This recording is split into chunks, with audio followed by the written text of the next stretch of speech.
Feel the real fear with us.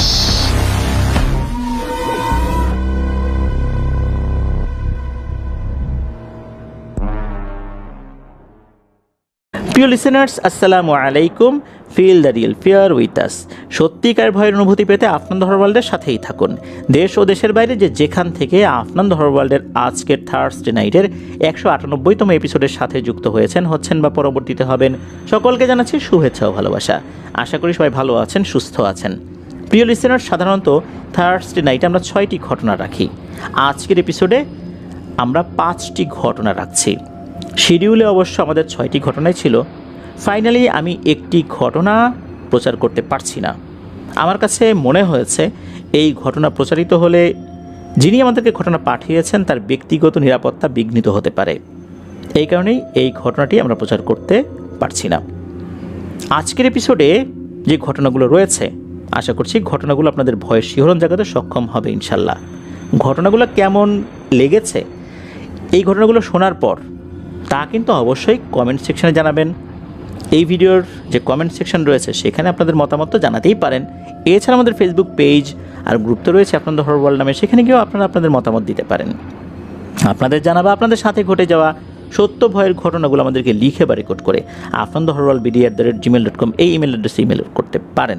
এই video like button press করতে ভুলবেন না। ভিডিও লিঙ্কটাও বেশি বেশি করে শেয়ার করে দেবার অনুরোধ করছি। তো চলুন আজকের থার্সডে নাইটের 198তম এপিসোডের প্রথম ঘটনা শুনে আসি।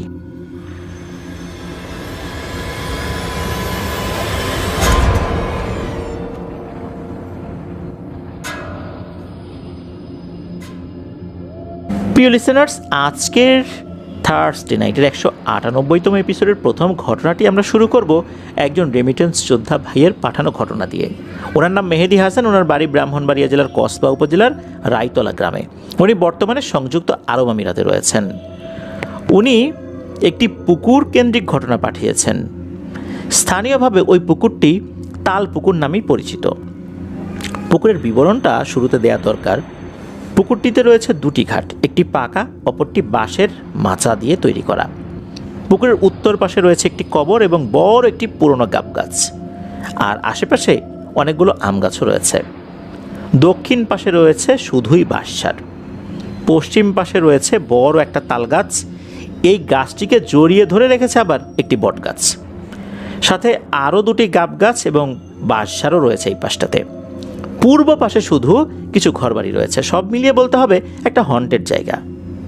মেহেদি হাসান ভাই যখন ছোট ছিলেন তখন ওনাদের পাড়ার একজন দাদির কাছে কোরআন শিখতে যেতেন। এই দাদি খুব সুন্দর করে কোরআন তেলাওয়াত নিজেও করতে পারতেন, অন্যদেরকেও শেখাতেন। কোরআনের তালিম উনি প্রতি সময়ই দিতেন। এই কারণে গ্রামের অনেক মানুষই ওনার কাছে কোরআন শিক্ষা করতে যেতেন। বিশেষ করে সকালবেলাতে শুধু বাচ্চারা যেতেন। অন্যান্য বাচ্চাদের সাথে এই দাদির মেয়ের ছেলে অর্থাৎ তার নাতিও কিন্তু পড়তে আসতেন। নাতিটার নাম ছিল ফয়সাল। প্রতিদিন সে অন্যান্য বাচ্চাদের সাথে বেশ আনন্দ নিয়েই কিন্তু সে তার নানির কাছে কোরআন তালিম শুরু করে। নাতির প্রতি একটু আলাদা করে উনি শ্রম দেওয়ার কারণেই সে অন্যদের থেকে একটু এগিয়েই যাচ্ছিল। নাতি কিন্তু প্রতিদিন দেখা যেত ওই পুকুরের ওখানে গিয়ে অজু করত। নাতি কিন্তু একদম ছোট ছিল, বিষয়টা এরকম না। 6 বছর বা 7 বছর বয়সী ছিল। সে অজুও শিখেছে। আর ওই দাদির কাছে মেহেদি হাসান ভাইয়ের মতো অন্যরা যারা পড়তে আসতেন তারাও কিন্তু ওই পুকুরের ওখানে এসে অনেকেই অজু করতেন। ওই ঘাটটি এখন তো মূলত অনেক উন্নত হয়েছে। আর যেখানে অজু করতেন সেটা কিন্তু শুরু থেকেই পাকা করা ছিল। ওনারা প্রতিদিনের মতো পড়া শুরু করে দিয়েছেন। প্রায় 20 থেকে 25 মিনিট হয়ে গেছে, কিন্তু ফয়সালের কোনো খবর নেই। ফয়সালের নানি কয়েকজনকে পাঠান ফয়সালকে যেন খুঁজে আনা যায়। তারা ওই পুকুর পাড় এবং আশেপাশে খুব ভালো করে খোঁজেন, কিন্তু ফয়সালের কোনো খোঁজ পাওয়া যায় না। খোঁজ না পেয়ে তারা ফেরত আসলো। নানি তখন ভাবেন হয়তোবা পড়া ফাঁকি দিয়ে কোথাও লুকিয়ে আছে।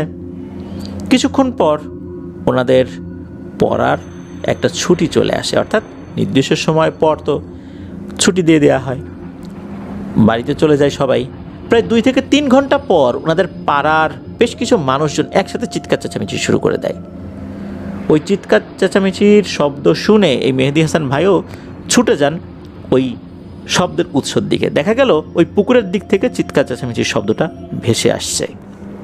উনি পুকুরের পাড়ে গিয়ে দেখেন ফয়সালকে একজন লোক মাথায় নিয়ে তার যে পেট, এই পেটটা মাথার তালুর সাথে বাঁধিয়ে উনি লাফালাফি করছেন, অর্থাৎ এমনভাবে পেটের উপর প্রেশার দেওয়া হচ্ছে যাতে করে পেটের ভিতরে যদি পানি থাকে সেটা মুখ দিয়ে বের হয়ে যায়।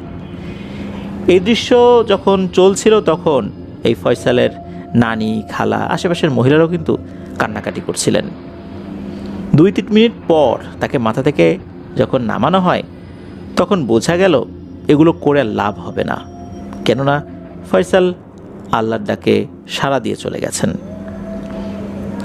ফয়সালের মৃত্যুর প্রায় 1 বছর কি 1.5 বছর পরে ঘটনা। 3 জন শিশু একসাথে খেলা করছিল ওই পুকুরের পাশেই।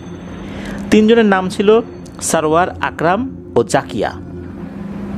সবার বয়স 4 থেকে 5 বছরের মধ্যে। গ্রামের বাচ্চারা যেভাবে খেলা করে ঠিক সেভাবেই তারা মাটির তৈরি চুলা, হাঁড়ি, পাতিল এই জাতীয় বিভিন্ন খেলনা দিয়ে তারা খেলা করছিল। তো তারা যখন খেলছিল, খেলার এক পর্যায়ে জাকিয়া নামের মেয়েটি মাটির তৈরি ছোট খেলনা পাত্রে পানি আনতে পুকুর ঘাটে যায়।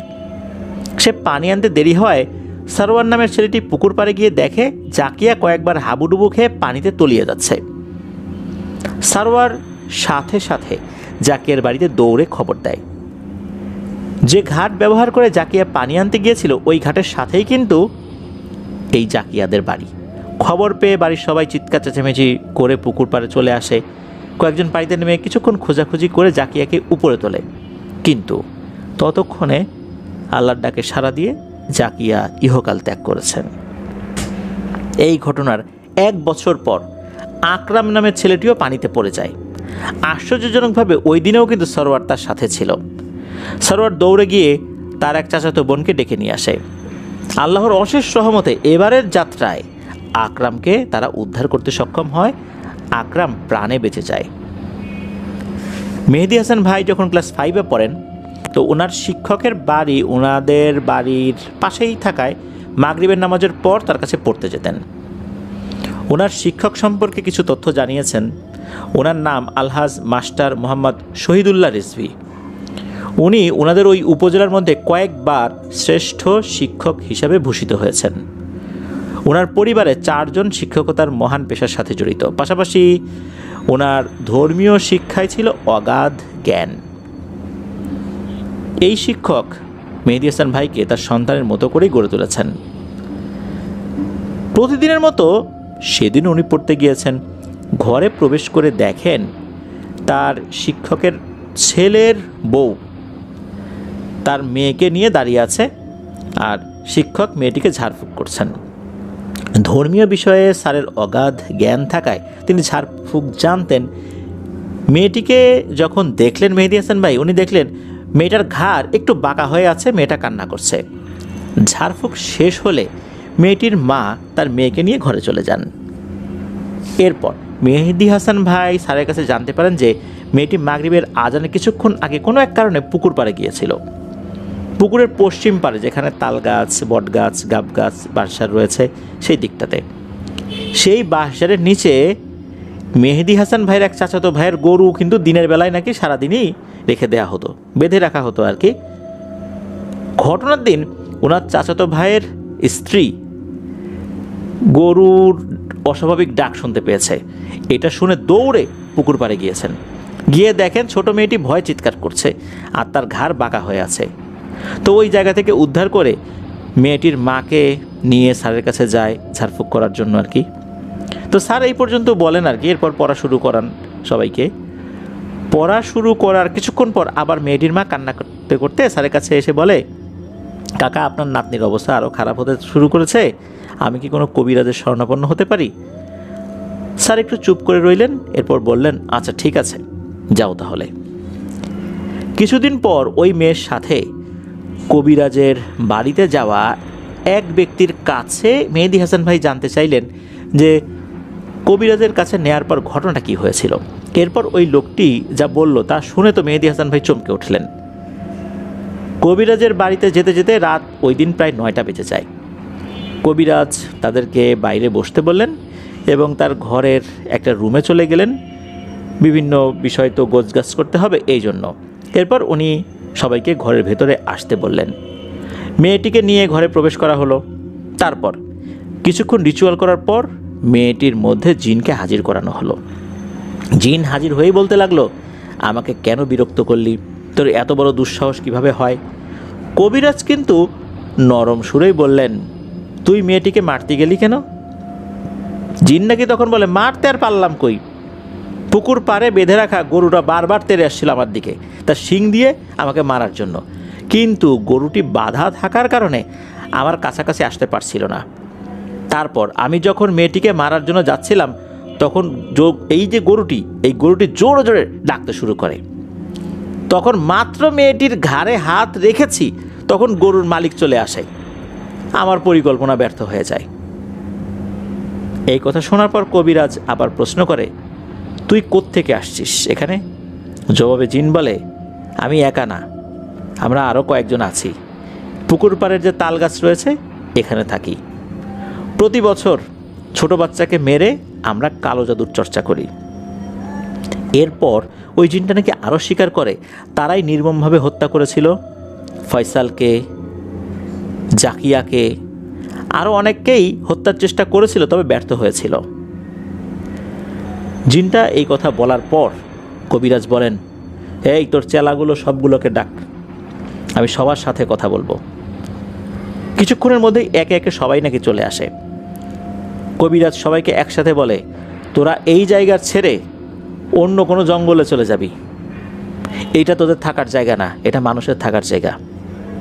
এখানে আসবি, থাকবি, ইচ্ছা মতো আমাদেরকে মেরেও ফেলবি, তা তো হবে না, বিনিময়ে কী চাস বল। জিনগুলো কবিরাজকে বলে যে 5 জনকে নিয়ে তারপর আমরা নিজেরাই স্থান ত্যাগ করব, এটাই আমাদের শেষ কথা। কবিরাজ এতটাই রাগান্বিত হয়ে যায়, উনি বললেন, আর একটা হত্যাকাণ্ড আমি এখানে হতে দেব না। কবিরাজ রিচুয়াল শুরু করেন, হাতে একটা কাচের বোতল নিয়ে একে একে সবগুলোকে বন্দি করে ফেলেন।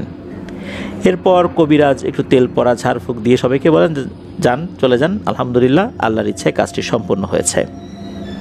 এরপর কিন্তু ওই মেয়েটি একদম স্বাভাবিক হয়ে যায়, তার ঘাড় যেটা বাঁকা ছিল এটাও স্বাভাবিক হয়ে যায়। এই ঘটনার পর অদ্ভুত একটা বিষয় কিন্তু সবাই লক্ষ্য করে, এই যে তাল গাছ, এই তাল গাছে একটা সময় অনেক তাল হতো। এই তাল গাছটির বয়স 60 বছরের উপরে।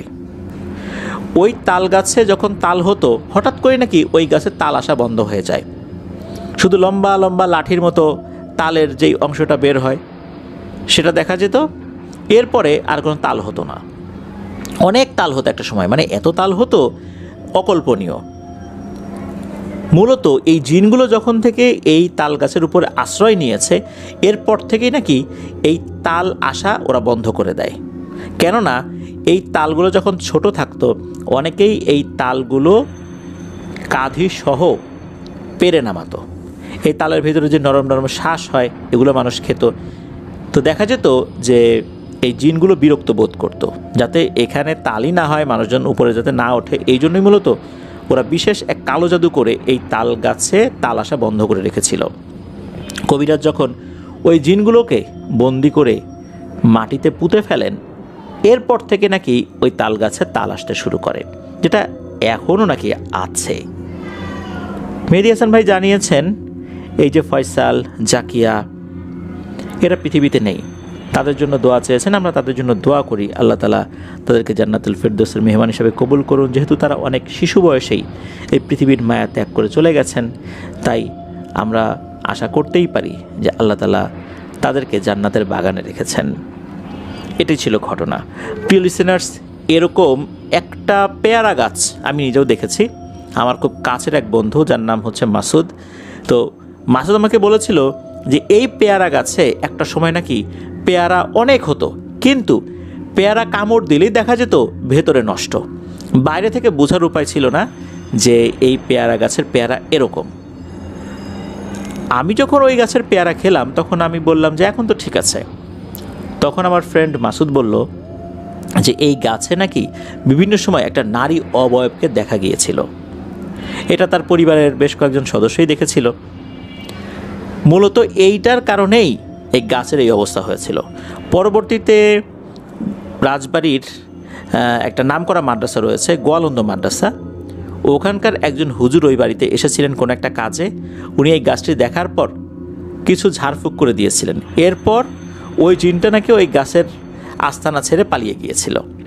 তারপর থেকে গাছের যে পেয়ারা আসা এটা স্বাভাবিক হয়ে যায়। স্বাভাবিক হলেও আগের মতো এতটা হতো না, তবে পেয়ারাগুলো কিন্তু আর নষ্ট থাকতো না, পেয়ারাগুলো ভালো থাকতো। আমি নিজেও ওই গাছের পেয়ারা খেয়েছি, এই জন্যই আর কি আমি বললাম যে এরকম হয়। কিন্তু অনেক সময় জিনেরা যেই গাছে এসে আস্তানা গাড়ে, অনেক ক্ষেত্রে দেখা যায় সেই গাছের ফল হয় না, আবার ফল হলেও সেটা পোকা হয়। অনেক দেখা যাচ্ছে ওষুধ দেওয়া হয়েছে গাছে, তারপরেও কোনো লাভ হচ্ছে না, এরকম কিন্তু হয়। ধন্যবাদ জানাচ্ছি মেহেদী হাসান ভাইকে ওনার পাঠানো ঘটনার জন্য। প্রিয় লিসেনার, চলুন চলে যাব আমাদের আজকের থার্সডে নাইটের 198তম এপিসোডের দ্বিতীয় ঘটনায়।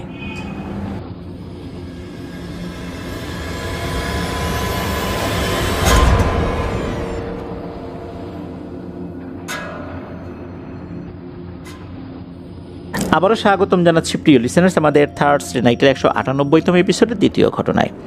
এখন যে ঘটনাটি আপনাদের সাথে শেয়ার করব, এই ঘটনাটি আমাদেরকে যিনি পাঠিয়েছেন ওনার নাম সাকিব হোসেন। ওনার বাড়ি বরিশাল জেলার সদর উপজেলার শায়েস্তাবাদ ইউনিয়নের 4 নং হবিনগর গ্রামে। থার্সডে নাইটের 182তম এপিসোডে জিনের মুক্তি শিরোনামে ওই এপিসোডের চতুর্থ একটি ঘটনা আপনারা শুনেছেন। মূলত ওই ঘটনাটি কিন্তু এই সাকিব হোসেন ভাই পাঠিয়েছিলেন। এখন যে ঘটনাটি শেয়ার করব, এই ঘটনাটি কিন্তু সাকিব হোসেন ভাইয়ের সাথেই ঘটেছে 2018 সালে। উনি ওই সময় পটুয়াখালী জেলার কলাপাড়ায় অবস্থিত বাংলাদেশের অন্যতম বৃহত্তম বিদ্যুৎ কেন্দ্র পায়রা তাপ বিদ্যুৎ কেন্দ্রে কর্মরত ছিলেন। ওখানে কিন্তু চায়না কোম্পানির মাধ্যমে বাংলাদেশের লোক নিয়ে কাজ করানো হতো। উনি 2018 সালে ওখানে একটি জব নেন। উনি যে কাজটি করতেন সেটা হচ্ছে বড় বড় ক্রেন থাকে না ওখানে, ওই ক্রেন দিয়ে ভারী মালামাল, কন্টেইনার বা লোহার শিট যেগুলো রয়েছে সেগুলো এক স্থান থেকে অন্য স্থানে সরানো, এই কাজটি উনি করতেন। এই কাজে উনি দক্ষ ছিলেন। আর ওনারা যেখানে থাকতেন আসলে ওই জায়গার আশেপাশে থাকার জায়গা ওভাবে ছিল না। যে কয়েকটা দোকান ছিল, কয়েকটা দোকান ওনারা ভাড়া নিয়েছিলেন।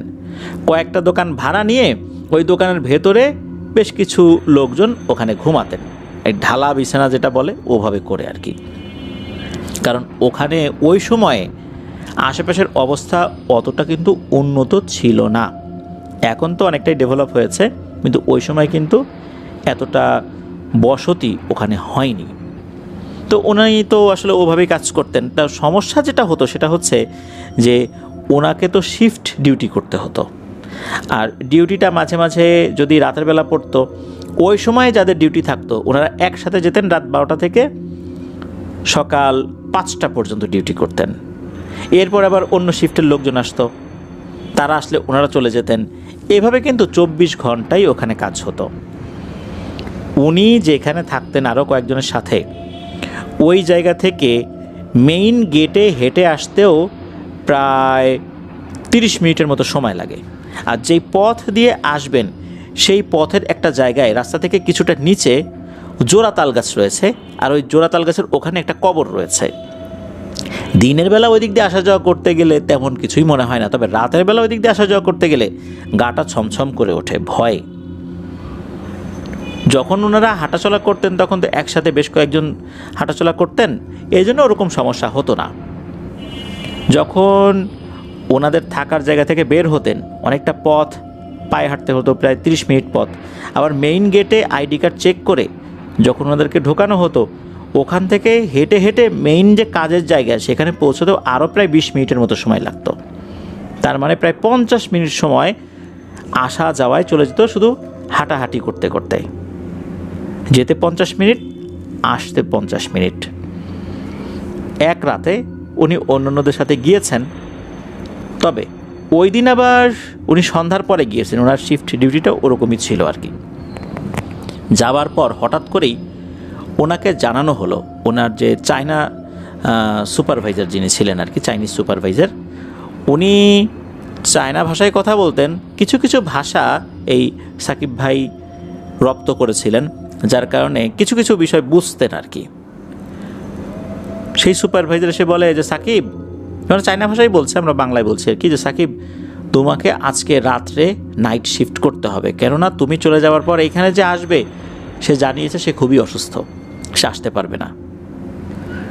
কি আর করা, ওভার টাইম করতে হবে, তাতে কোনো সমস্যা নাই, উনি করবেন। ভোর 5টার দিকে ওনার ডিউটি শেষ হবে, তখন চলে যাবেন। যেহেতু ওনাকে রাত্রে থাকতে হবে, এই কারণে ওনার সাথে যারা আসতো তারপর যেত, তারা বুঝতে পারলেন যে সে তো আর যেতে পারবে না। তারা যখন বিদায় নেওয়ার জন্য আসছেন, উনিও বলে দিয়েছেন যে আমার তো ডিউটি আছে, আমি যেতে পারবো না। উনি রাত 12টার পরে আবার দ্বিতীয় শিফটের কাজ শুরু করেছেন তখন হঠাৎ করে ওই চায়না সুপারভাইজার এসে বলে যে বিশেষ একটা কারণে আজকে নাইট শিফটে কোনো কাজ হবে না, তোমরা সবাই যে যার বাড়িতে চলে যাও।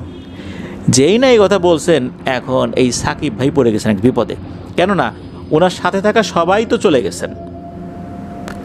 কারণ যেই সময় বলেছে এতক্ষণে মেইন গেট পার হয়ে চলে গেছেন, কারণ মেইন গেট পর্যন্ত যেতেও তো তার প্রায় 20 মিনিট লাগবে, আর 12:15 কি 20, তার মানে হচ্ছে যে এই সময় মেইন গেটের কাছাকাছি বা মেইন গেট পার হয়ে চলে গেছেন। ওই সময় কোনো একজনকে ওয়্যারলেসের মাধ্যমে যে জানানো হবে যে এই লোকগুলো গেট দিয়ে যাচ্ছে, তাদেরকে একটু অপেক্ষা করতে বলো, ওই অবস্থাও ওই সময়ের প্রেক্ষাপটে ছিল না। কাছাকাছি কোনো ওয়্যারলেস সেট ছিল না যাতে করে গেটে কোনো ইনফরমেশন পৌঁছানো যায়। আর এই ধরনের ইনফরমেশন আসলে পৌঁছানো হয় না নির্দিষ্ট একজন ব্যক্তি কেন্দ্রিক কোনো সমস্যার কারণে। এখন উনি ওই চাইনিজ সুপারভাইজারকে বলতেছেন যে বস, আমি এখন একা কিভাবে যাব, আমি তো সবাইকে বিদায় দিয়ে দিছি, পথে তো অনেক ভয় আছে, কেমন নির্জন জায়গায় গা ছমছম করে, আমি এখন কিভাবে যাব, আমি তো যেতে পারবো না এখন।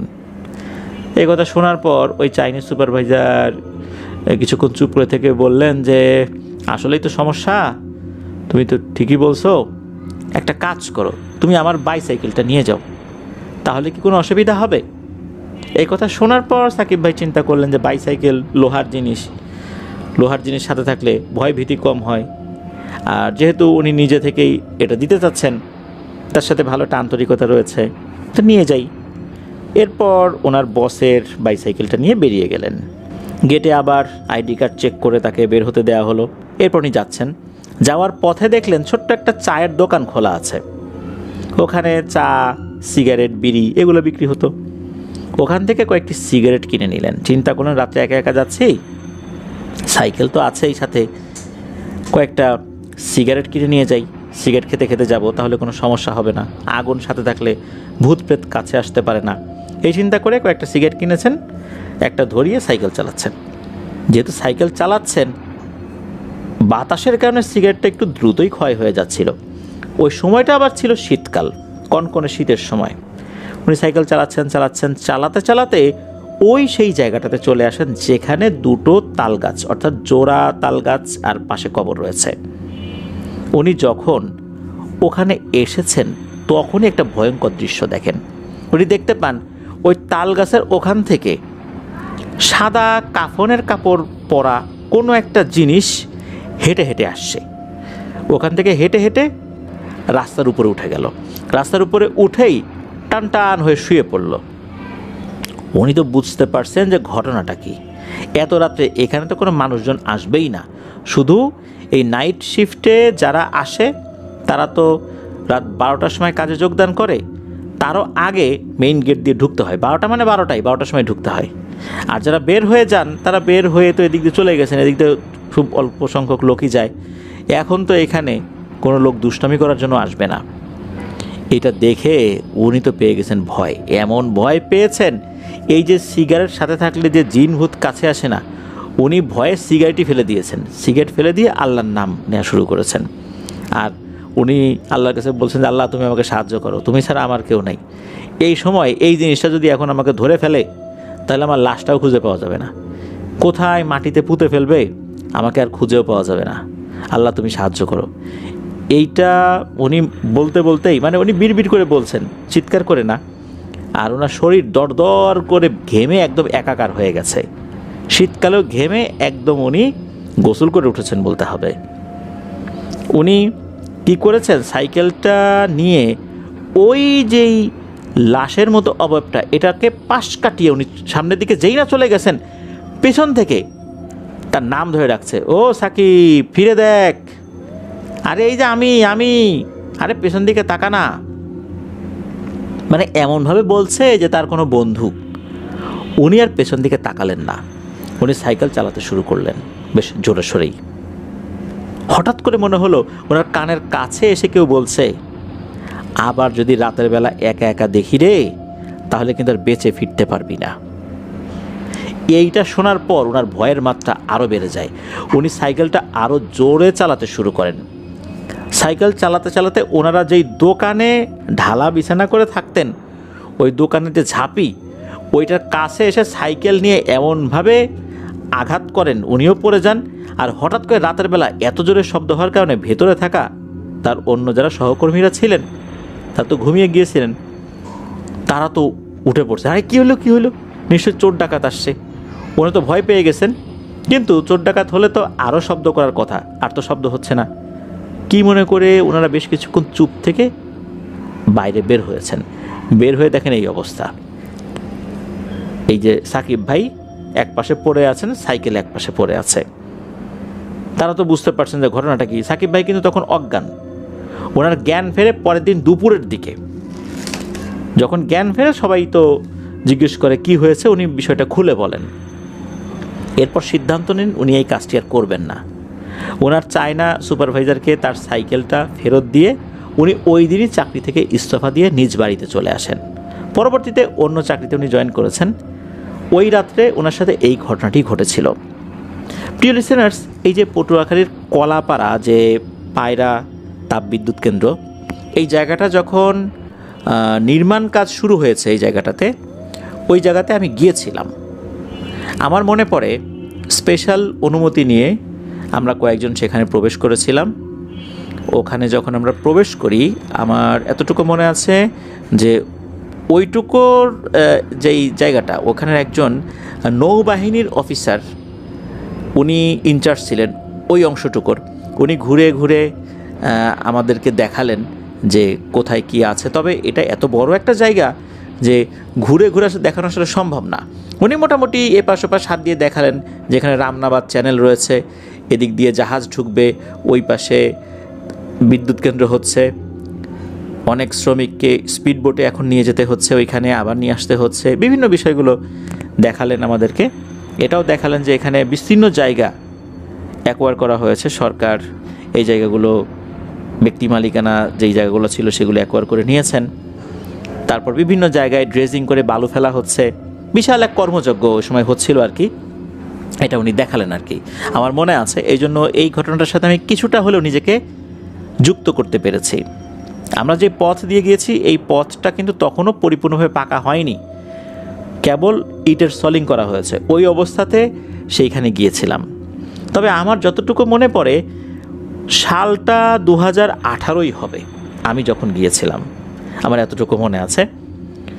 আসলে ওখানে যাওয়ার তো বেশ কয়েকটা পথ রয়েছে, বিশেষ করে যারা শ্রমিক আছেন তারা হয়তোবা এই পায়রা তাপবিদ্যুৎ কেন্দ্রে যেই পথ দিয়ে হেঁটে হেঁটে যেতেন, এই পথটা অনেক লম্বা।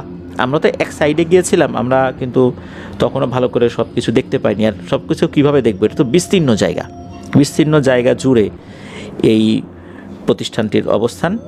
ওখানে বন্দর রয়েছে। শুধু যে পায়রা তাপবিদ্যুৎ কেন্দ্র বিষয়টা তো এরকম না। আমরা মূলত যেই পোর্ট সাইট সেখানে গিয়েছিলাম। বিদ্যুৎ কেন্দ্র কিন্তু ওখান থেকে অনেক দূর থেকে দেখছিলাম, তাও হয়তো বা কয়েক কিলোমিটার দূরত্বে, এমন অবস্থা। কাছাকাছিও যেতে পারিনি, জাস্ট খালি চোখে দেখেছি। এতটুকু দেখেছি স্পিড বোটে করে নিয়ে যাওয়া হচ্ছে কিছু শ্রমিকদেরকে, বিশেষ করে যারা ইঞ্জিনিয়ার গোছের আর কি। আর ওখানে বেশ কিছু নৌযান ছিল, সবসময় আসা যাওয়া করার জন্য তারা এটা ব্যবহার করতেন। এখন কি হয়েছে জানি না, এখন তো হয়তো বা অনেক উন্নত হয়েছে। আমাদের যারা ওখানকার লিসেনাররা রয়েছেন, ওখানে যারা চাকরি করছেন, তারা আমাদেরকে ওখানকার বর্তমান অবস্থা সম্পর্কে কিছু ছবি তুলে পাঠাতে পারেন যে ওখানকার বর্তমান হালতটা কি আছে। মানে যেই অংশের ছবি তোলা যায়, সব জায়গার ছবি তোলা কিন্তু ঠিক না। কেপিআই এরিয়া যেগুলো রয়েছে সেগুলোতে হুটহাট ছবি তোলা, ভিডিও করা, ড্রোন উড়ানো, এগুলো কিন্তু নিষেধ। এটাও কিন্তু মাথায় রাখতে হবে যে যেই বিষয়টা নিষেধ, সেখানে ওভাবে হুট করে ছবি তোলা যাবে না।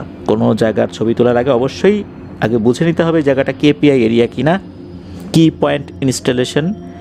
আর সেখানে যদি কেপিআই এরিয়া নাও বোঝা যায় বা এটা যদি কেপিআই এরিয়া নাও হয়, ছবি তোলার ক্ষেত্রে কোনো নিষেধাজ্ঞা আছে কিনা এটাও কিন্তু মাথায় রাখতে হবে। ধন্যবাদ জানাচ্ছি সাকিব ভাইকে ওনার পাঠানো ঘটনার জন্য। প্রিয় লিসেনার, চলুন চলে যাব আমাদের এবারে থার্সডে নাইটের 198তম এপিসোডের তৃতীয় ঘটনায়।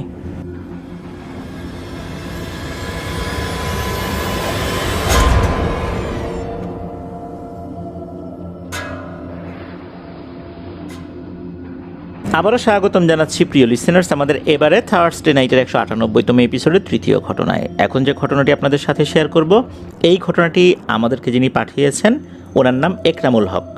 ওনার বাড়ি ব্রাহ্মণবাড়িয়া জেলার নবীনগর উপজেলার আলমনগর গ্রামে। উনি বর্তমানে সিলেট পলিটেকনিক ইনস্টিটিউটে 7th সেমিস্টারে অধ্যয়নরত রয়েছেন। ঘটনাটি একদম রিসেন্টই বলতে হবে, কেননা এটি শুরু হয়েছে 2026 সালের এপ্রিল মাসের প্রথম দিন থেকে। যার সাথে ঘটনাটি ঘটেছে তার নাম হচ্ছে হোসনে আরা। সম্পর্কে একরামুল হক ভাইয়ের উনি ফুফাতো বোন হন। এবার মূল ঘটনায় আসি। এই যে হোসনে আরা আপা, উনি মূলত অনেক কঠিন কঠিন কাজ করতে বাধ্যই হন বলতে হবে, কেননা ওনার হাজব্যান্ড একজন রেমিটেন্স যোদ্ধা। ওনার হাজব্যান্ড 2025 সালে বিদেশ চলে যান। এরপর পরিবারের অনেক কঠিন কঠিন কাজ ওনার ঘাড়ের উপর এসে পড়ে। এই কারণে বলছি, কেননা ওনার হাজব্যান্ড যেটা করতেন সেটা হচ্ছে ষাঁড় গরু লালন পালন করতেন। এটা আবার কুরবানির সময় বিক্রি করে দিতেন। যখন ওনার হাজব্যান্ড বিদেশে যান তখনও তো ওনার বাড়িতে ষাঁড় গরু আছে, আর কুরবানি ঈদে উনি এগুলো বিক্রি করবেন। বিক্রি করার পর আবার কিন্তু নতুন করে গরু কেনেন। কুরবানি ঈদে ষাঁড় গরু বিক্রি হয়েও যায় 2025 সালে। এরপর ওনার হাজব্যান্ড বিদেশ যান। এরপর হাতে যে পরিমাণ টাকা পয়সা ছিল এটা দিয়ে আবার 2টো ষাঁড় গরু কেনেন 1 বছর লালন পালন করবেন বলে। যেহেতু ওনার হাজব্যান্ড যখন দেশে ছিলেন অনেক কঠিন কঠিন কাজ করতেন বলতে, এই ষাঁড় গরু লালন পালন করতে গিয়ে এই গরুর ঘাস তো কাটতে হবে। একটা সময় তো ওনার হাজব্যান্ড এগুলো করতেন। এখন ওনার হাজব্যান্ড বিদেশ চলে গেছে, এটা তো ওনাকেই করতে হবে। ওনার 3টা মেয়ে, একটা ছেলে। বড় মেয়ের বিয়ে হয়ে গেছে। অন্য যে 2জন মেয়ে তারা ছোট ছোট, ওনার ছেলেও ছোট। এরা কিন্তু এই ঘাস কাটতে পারে না। কি আর করা, উনি কষ্ট করে এই কাজটি করছিলেন। গরুদের ঘাস কিন্তু একটা নির্দিষ্ট জমিতে ওনারা ফলিয়েছেন। তারপর দেখা যাচ্ছে মাঠের বিভিন্ন জায়গায় লম্বা লম্বা ঘাস হয়ে যায়। এগুলো পরবর্তীতে দেখা যাচ্ছে যে জমির মালিক কেটেই ফেলে দেন বা লোক লাগিয়ে কাটাতে হয়। তখন কি হয়, যারা এই গরু লালন পালন করেন ওনারা এগুলো কেটে নিয়ে আসেন। যার কারণে ওই সাইডটাতে গিয়ে, অর্থাৎ যেই সাইডে এই ঘাস ফলানো হয়েছিল, তারপর বড় বড় ঘাস এমনিতেও হতো, এই সাইডটাতে গিয়ে ঘাস কাটতে হতো। আর এই সাইডটা অনেকটা চকের মতো, উঁচু ঢিবি আছে, টিলার মতো আর কি। ওখানে হয় কি, এই যে ঘাসগুলো অনেক সময় দেখা যাচ্ছে যে ঘাসের সাথে কাদা টাদা থাকে, এগুলো আবার গরু খেতে চায় না। এই ঘাসগুলো কাটার পর এগুলো আবার পানিতে ধুইতে হয়। পানিতে ধোবার পর এগুলো শুকাতে হয়, তারপর গরুকে দিতে হয়। ভেজা ঘাস গরু খেতে চায় না, খেলে গরুর পেটেও সমস্যা হতে পারে। তো এই যে কাজগুলো, এই কাজগুলো করতে গিয়ে একটা সমস্যা দেখা দিল। তা হচ্ছে, উনি যেখানে গরুর ঘাস ধোয়ার কাজটা করতেন ওইটা একটা পুকুরের মতো ছিল। ওই চকের ওখানে একটা পুকুর। উনি চিন্তা করতেন, ঘাস যেহেতু আমি পানিতে ধুয়ে নিলাম, এখন এখান থেকে গোসলটা করে তারপর বাড়িতে যাই। উনি প্রতিদিন এই কাজটি করতেন। উনি সাধারণত দুপুর 1টার আগেই বাড়িতে ফেরত আসতেন এই ঘাসগুলো নিয়ে। একবার কি হয়, উনি এক রাতে একটা স্বপ্ন দেখেন। স্বপ্নের মধ্যে দেখেন একটা অবয়ব তাকে বলছে যে তুই কখনোই আর এই ডোবার এখানে আসবি না, তুই এখানে ঘাস ধুবি না, তুই এখানে গোসলও করবি না। আমরা এখানে 7 ভাই থাকি। আমরা 7 ভাইয়ের মধ্যে 3 ভাই কিন্তু আমরা ভালো, আর 4 ভাই কিন্তু অতটা ভালো না। এরা 19 থেকে 20 হলেই মানুষের ক্ষতি করে। কিন্তু তার মানে এই না এরা আগ বাড়িয়ে মানুষকে ক্ষতি করতে যাবে।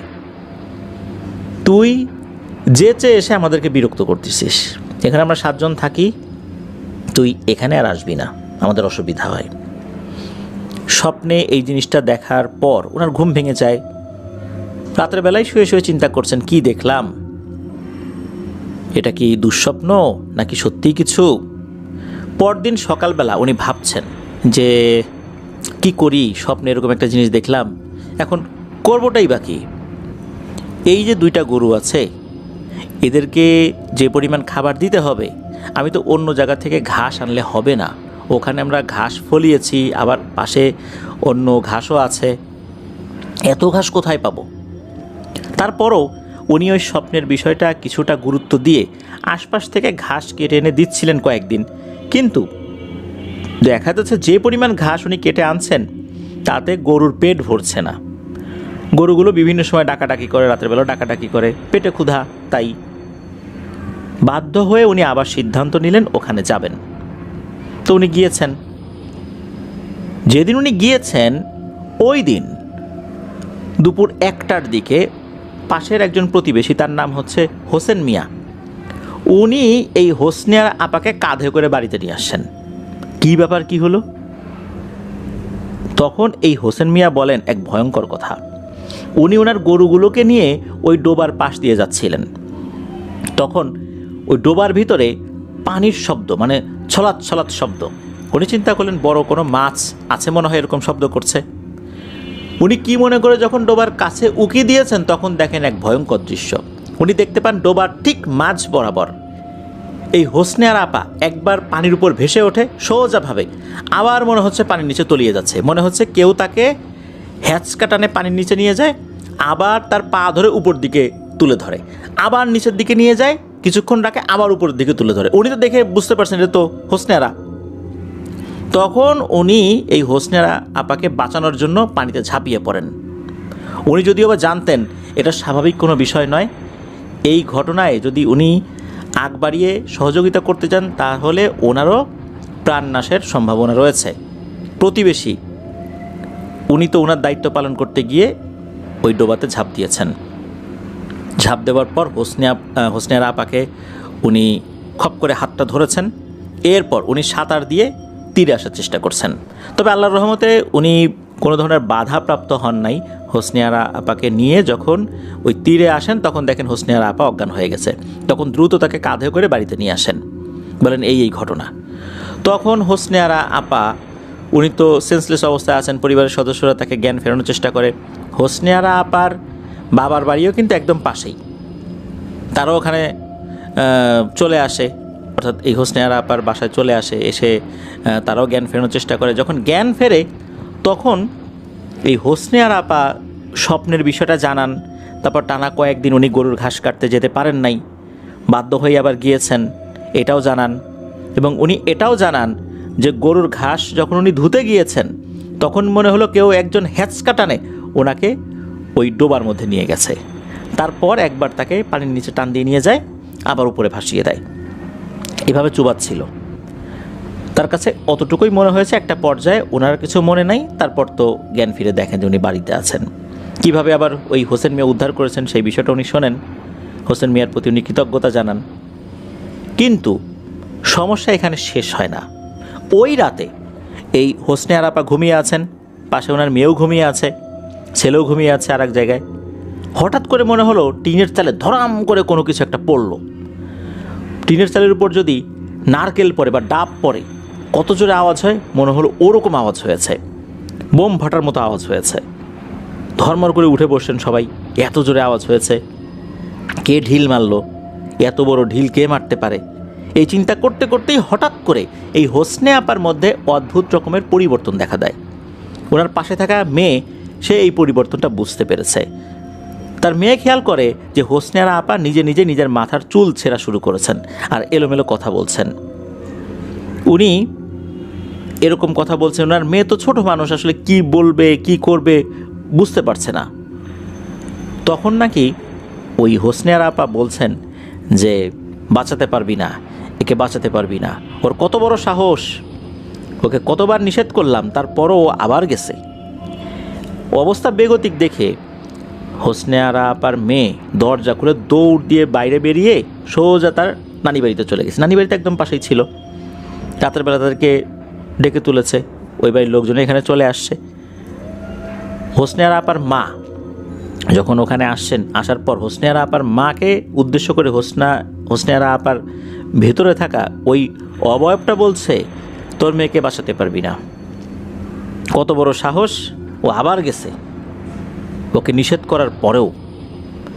এদিকে আশপাশ থেকে লোকজন চলে আসছে, ওই যে হোসেন মিয়া উনিও চলে আসেন। এসে দেখেন এই অবস্থা। যারা পুরুষ সদস্যরা আছেন তারা তো ধরে রাখার চেষ্টা করছেন, কিন্তু কোনোভাবেই তাকে ধরে রাখা যাচ্ছে না। তো একটা পর্যায়ে তখন ওই পরিবারের সদস্যরাই বলেন যে কি করা যায় আপনি একটু বলেন, আপনার কাছে এই পরামর্শ চাই। তখন কোনো কথা বলে না। বোঝা গেল যে কাজ হবে না, এরা ওই পরিবারের সাথে সরাসরি কথা বলবে না। হোসনে আরা আপার শরীরে 3টা মনে হলো খিচুড়ির মতো একটা ঝাঁকুনি দিল, তারপর জিনটা চলে যায়। এরপরে হোসনে আরা আপা স্বাভাবিক হয়ে যান। পরদিনই একজন হুজুর আনা হয়, যিনি এই ধরনের রুকিয়া সংক্রান্ত বিষয়ে অভিজ্ঞ ছিলেন। উনি আসার পরপরই যখন সব কথা শুনলেন, হোসনে আরা আপার শরীরে সরাসরি ওই জিনটাকে হাজির করান। জিজ্ঞেস করেন যে এরকম বিরক্ত করার কারণ কি। তখন জিনটা ওই একই কথা বলে যে এইটা আমাদের চলাচলের পথ, আমরা এখানে থাকি, ও আসে, আমরা অসুবিধায় পড়ি, আমরা খুব বিরক্ত হই। আর ও এমন সময় আসে ভর দুপুরবেলা, এই সময় তো আসা উচিত না। ওকে স্বপ্ন দেখিয়েছি, তারপরেও আসছে।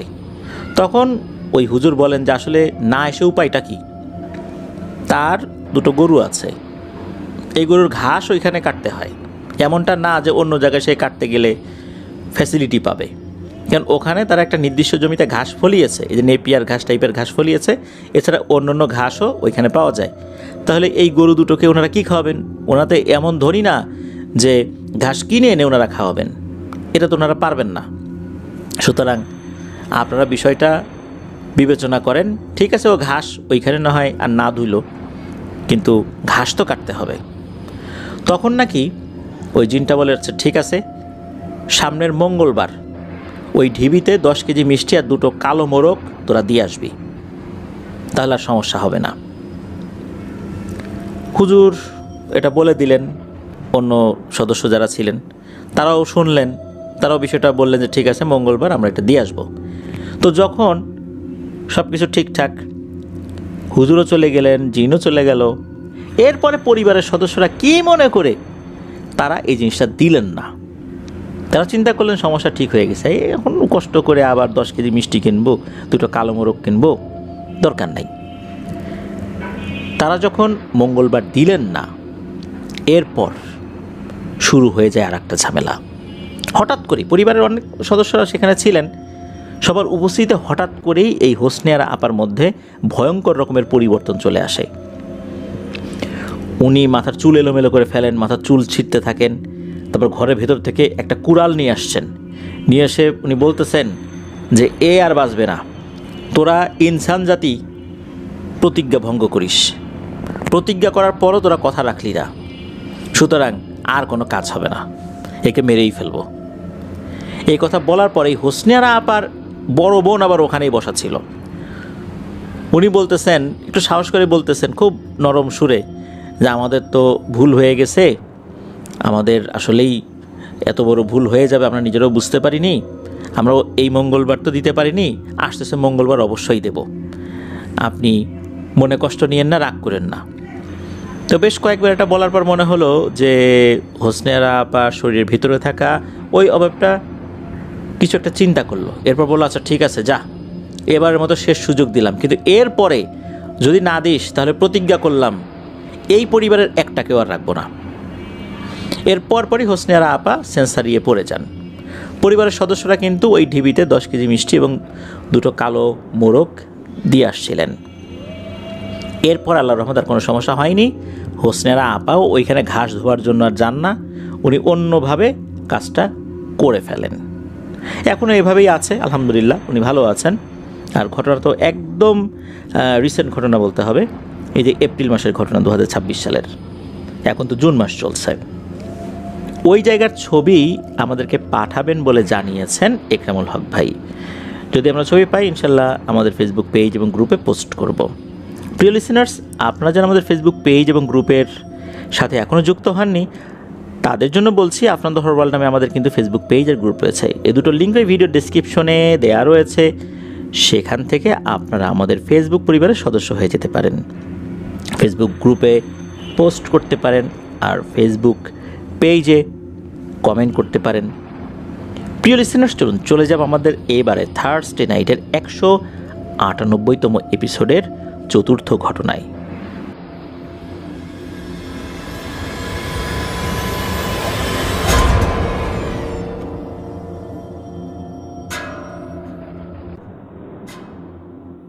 আবারও স্বাগতম জানাচ্ছি প্রিয় লিসেনার্স আমাদের এবারের থার্সডে নাইটের 198তম এপিসোডের চতুর্থ ঘটনায়।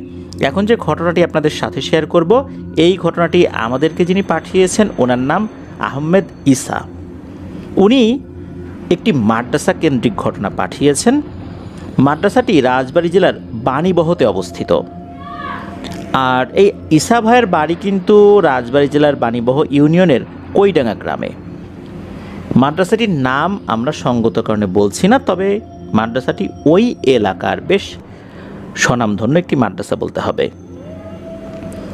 2016 সাল, তখন উনি এসএসসি পরীক্ষার্থী। পড়ায় অনেক চাপ, মাদ্রাসার হোস্টেলে উনি থেকে লেখাপড়া শুরু করেন। এসএসসি বলতে মাদ্রাসায় সেটাকে দাখিল বলা হয় আর কি। উনি যেই রুমে উঠলেন ওনার সাথে আর একজন ওঠে, সেও তার ক্লাসমেট, তার নাম হচ্ছে হাসান। একটা রুমে থাকতে দিল, মোটামুটি ভালোই কাটছিল। তার রুমমেট কিছু কিছু বিষয় টের পেত, কিন্তু এগুলো ওভাবে শেয়ার করতো না। তবে এই যে ইসা ভাই, উনি কিছুই টের পেতেন না।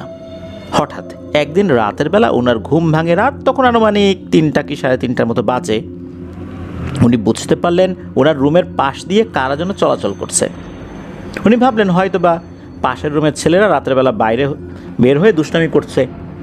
তাই ওই রুমের ভেতর থেকেই উনি একটু ধমক দিয়ে বলেন যে, এই তোদের কি চোখে ঘুম নাই?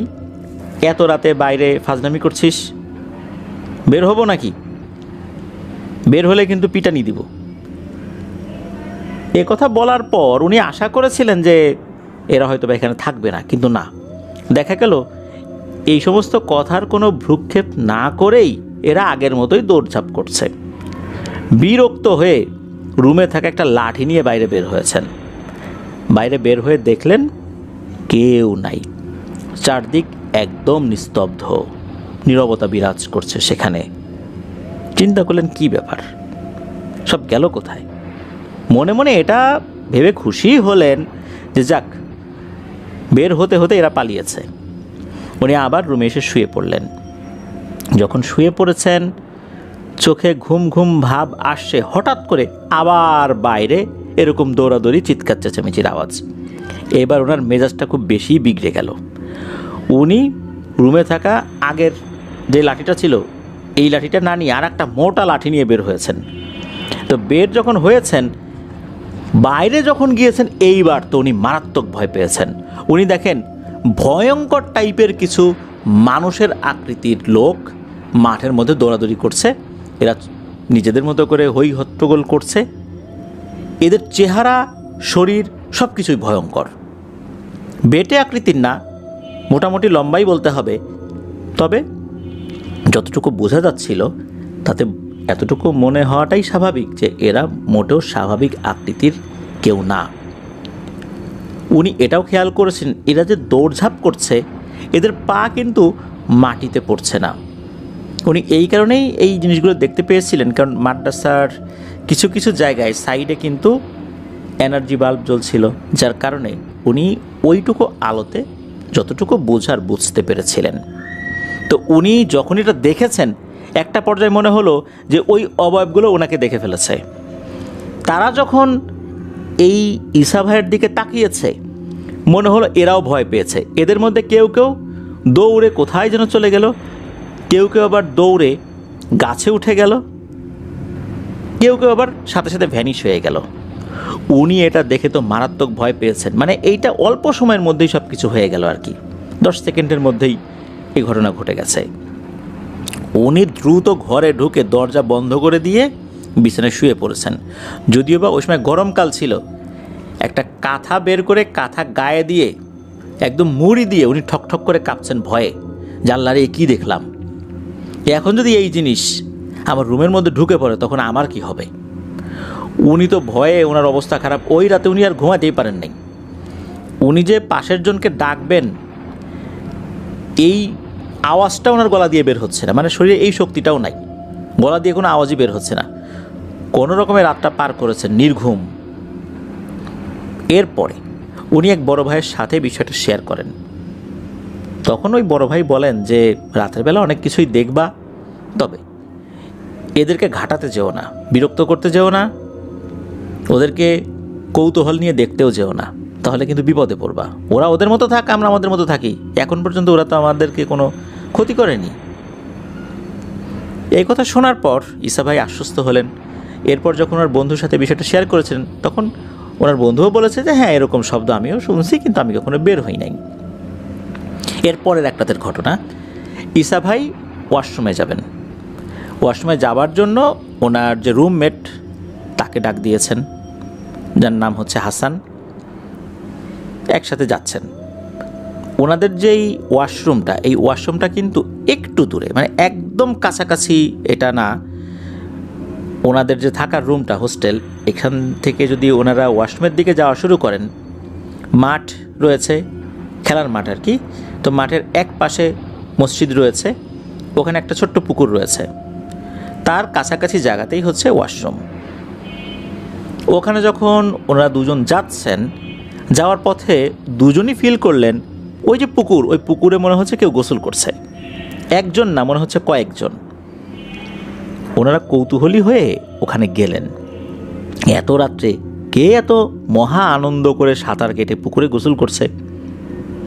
যখন কাছে গেলেন, কাছে যাওয়ার পর একটা অদ্ভুত দৃশ্য দেখলেন পুকুরে কেউ নাই, তবে পুকুরের পানি উথাল পাথাল করছে, বড় বড় ঢেউ হয়ে পুকুরের পাড়ে আছড়ে পড়ছে।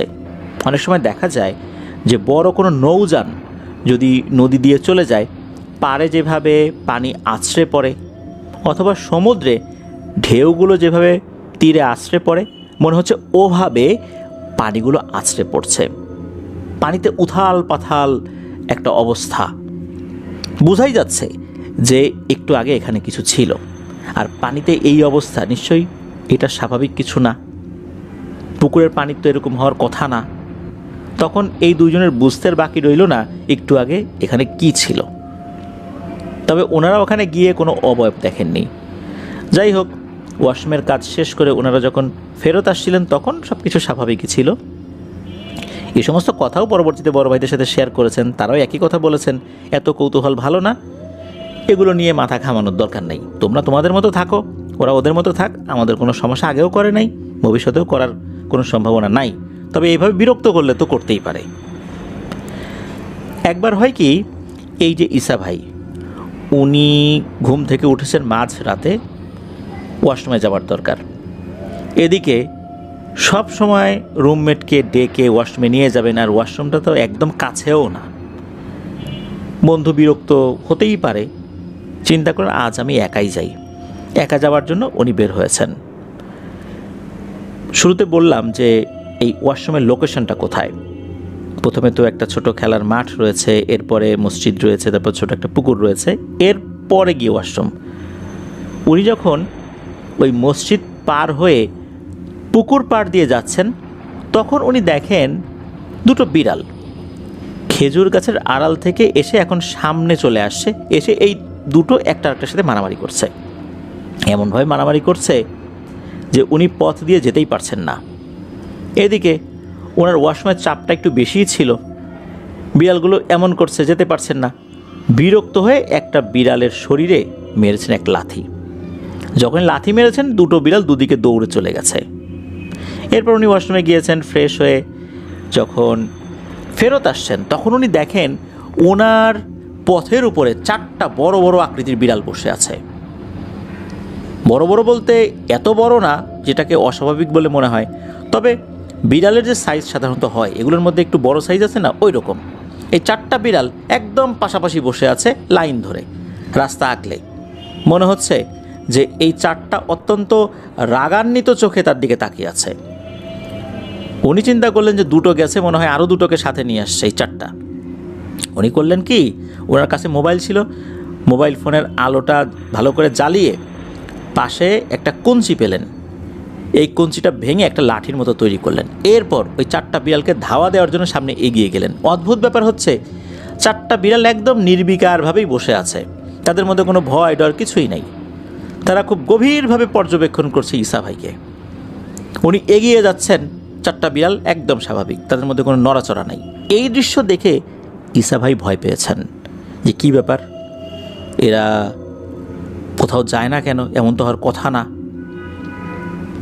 তখন হয় কি, এই 4টা বিড়ালের মধ্যে প্রথম একটা বিড়াল, যেটা রাস্তার এক সাইডে ছিল আর কি, মনে হলো এই বিড়ালটা উঠে দাঁড়ালো, বসা ছিল তো উঠে দাঁড়ালো। তারপর ওই পাশে ঝোপ জঙ্গল ছিল, ঝোপ জঙ্গলের মধ্যে দিয়ে সে হাঁটা শুরু করলো, তার পিছু পিছু অন্য 3টাও চলে গেল। এগুলো যখন চলে গেল তখন একটা ব্যাপার উনি ফিল করলেন, মনে হলো একটা ঠান্ডা বাতাস এসে ওনার শরীরে ধাক্কা দিল। যখন ধাক্কা দিয়েছে তখন তো গরমকাল, এত সুন্দর ঠান্ডা বাতাস যখন ওনার শরীরে ধাক্কা দিয়েছে তখন উনি বলে উঠেছেন, আহ খুব ভালো লাগলো তো, দারুণ মজা লাগলো তো এই গরমের মধ্যে তো ঠান্ডা বাতাস।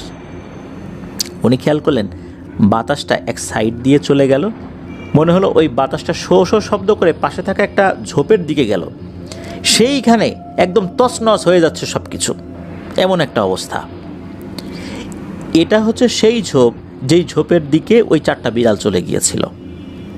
এরপর তো উনি ওনার রুমে চলে আসেন, শুয়ে পড়েন। এরপর থেকেই কিছু সমস্যা উনি ফেস করতে লাগলেন। তা হচ্ছে যে ঘুমের মধ্যে উনি একটা নারী অবয়বকে দেখতে পেতেন। এই নারী অবয়বটা তার সাথে এসে কথা বলতো, তার নাম বলেছে রাশিদা।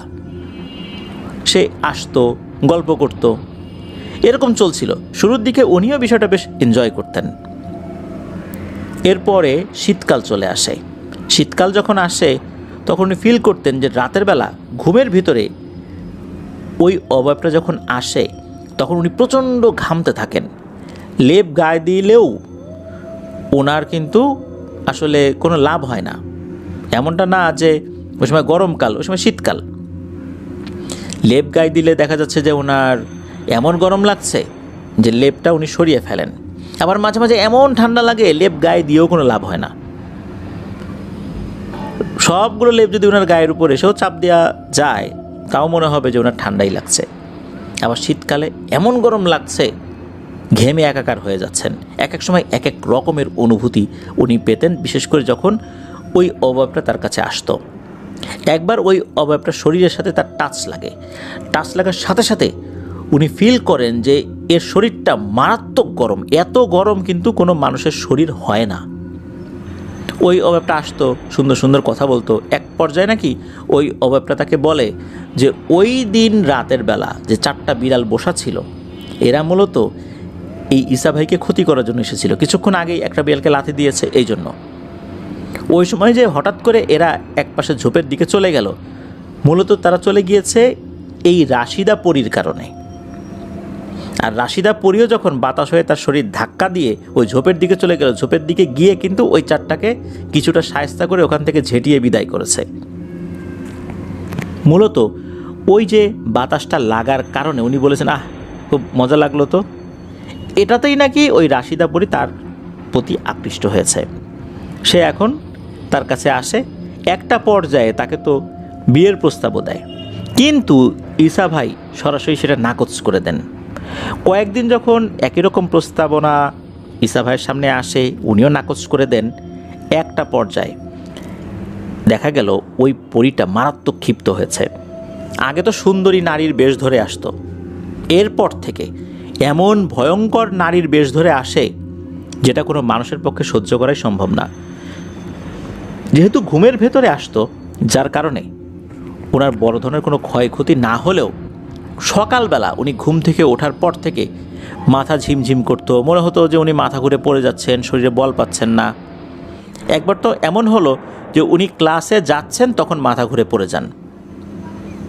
তখন টিচাররা এটাকে সাধারণ অসুস্থতা মনে করেই একজন ডাক্তার দেখিয়েছিলেন, কিন্তু দেখা গেল তাতে কোনো লাভ হলো না। এই বিষয়টা যখন উনি একজন ওস্তাদের সাথে শেয়ার করেন, এতদিন তো উনি করেন নাই এই বিষয়গুলো কোনো টিচারের সাথে, তখন ওই ওস্তাদ বুঝতে পারেন বিষয়টা স্বাভাবিক না। ওখানে যেই শিক্ষকগণ ছিলেন, এদের মধ্যে একজন এই প্যারানরমাল সমস্যার সমাধানের জন্য মোটামুটি যতটুকু এলেম জানার দরকার সেটা তার আছে। তো উনি মূলত এইটা ট্রিটমেন্ট শুরু করে দেন। যখন উনি ট্রিটমেন্ট শুরু করেছেন, এরপরে দেখা গেল ওই অবয়বটা আর ভয়ঙ্কর রূপ ধরেও আসে না, সুন্দরী নারীর রূপ ধরেও আসে না।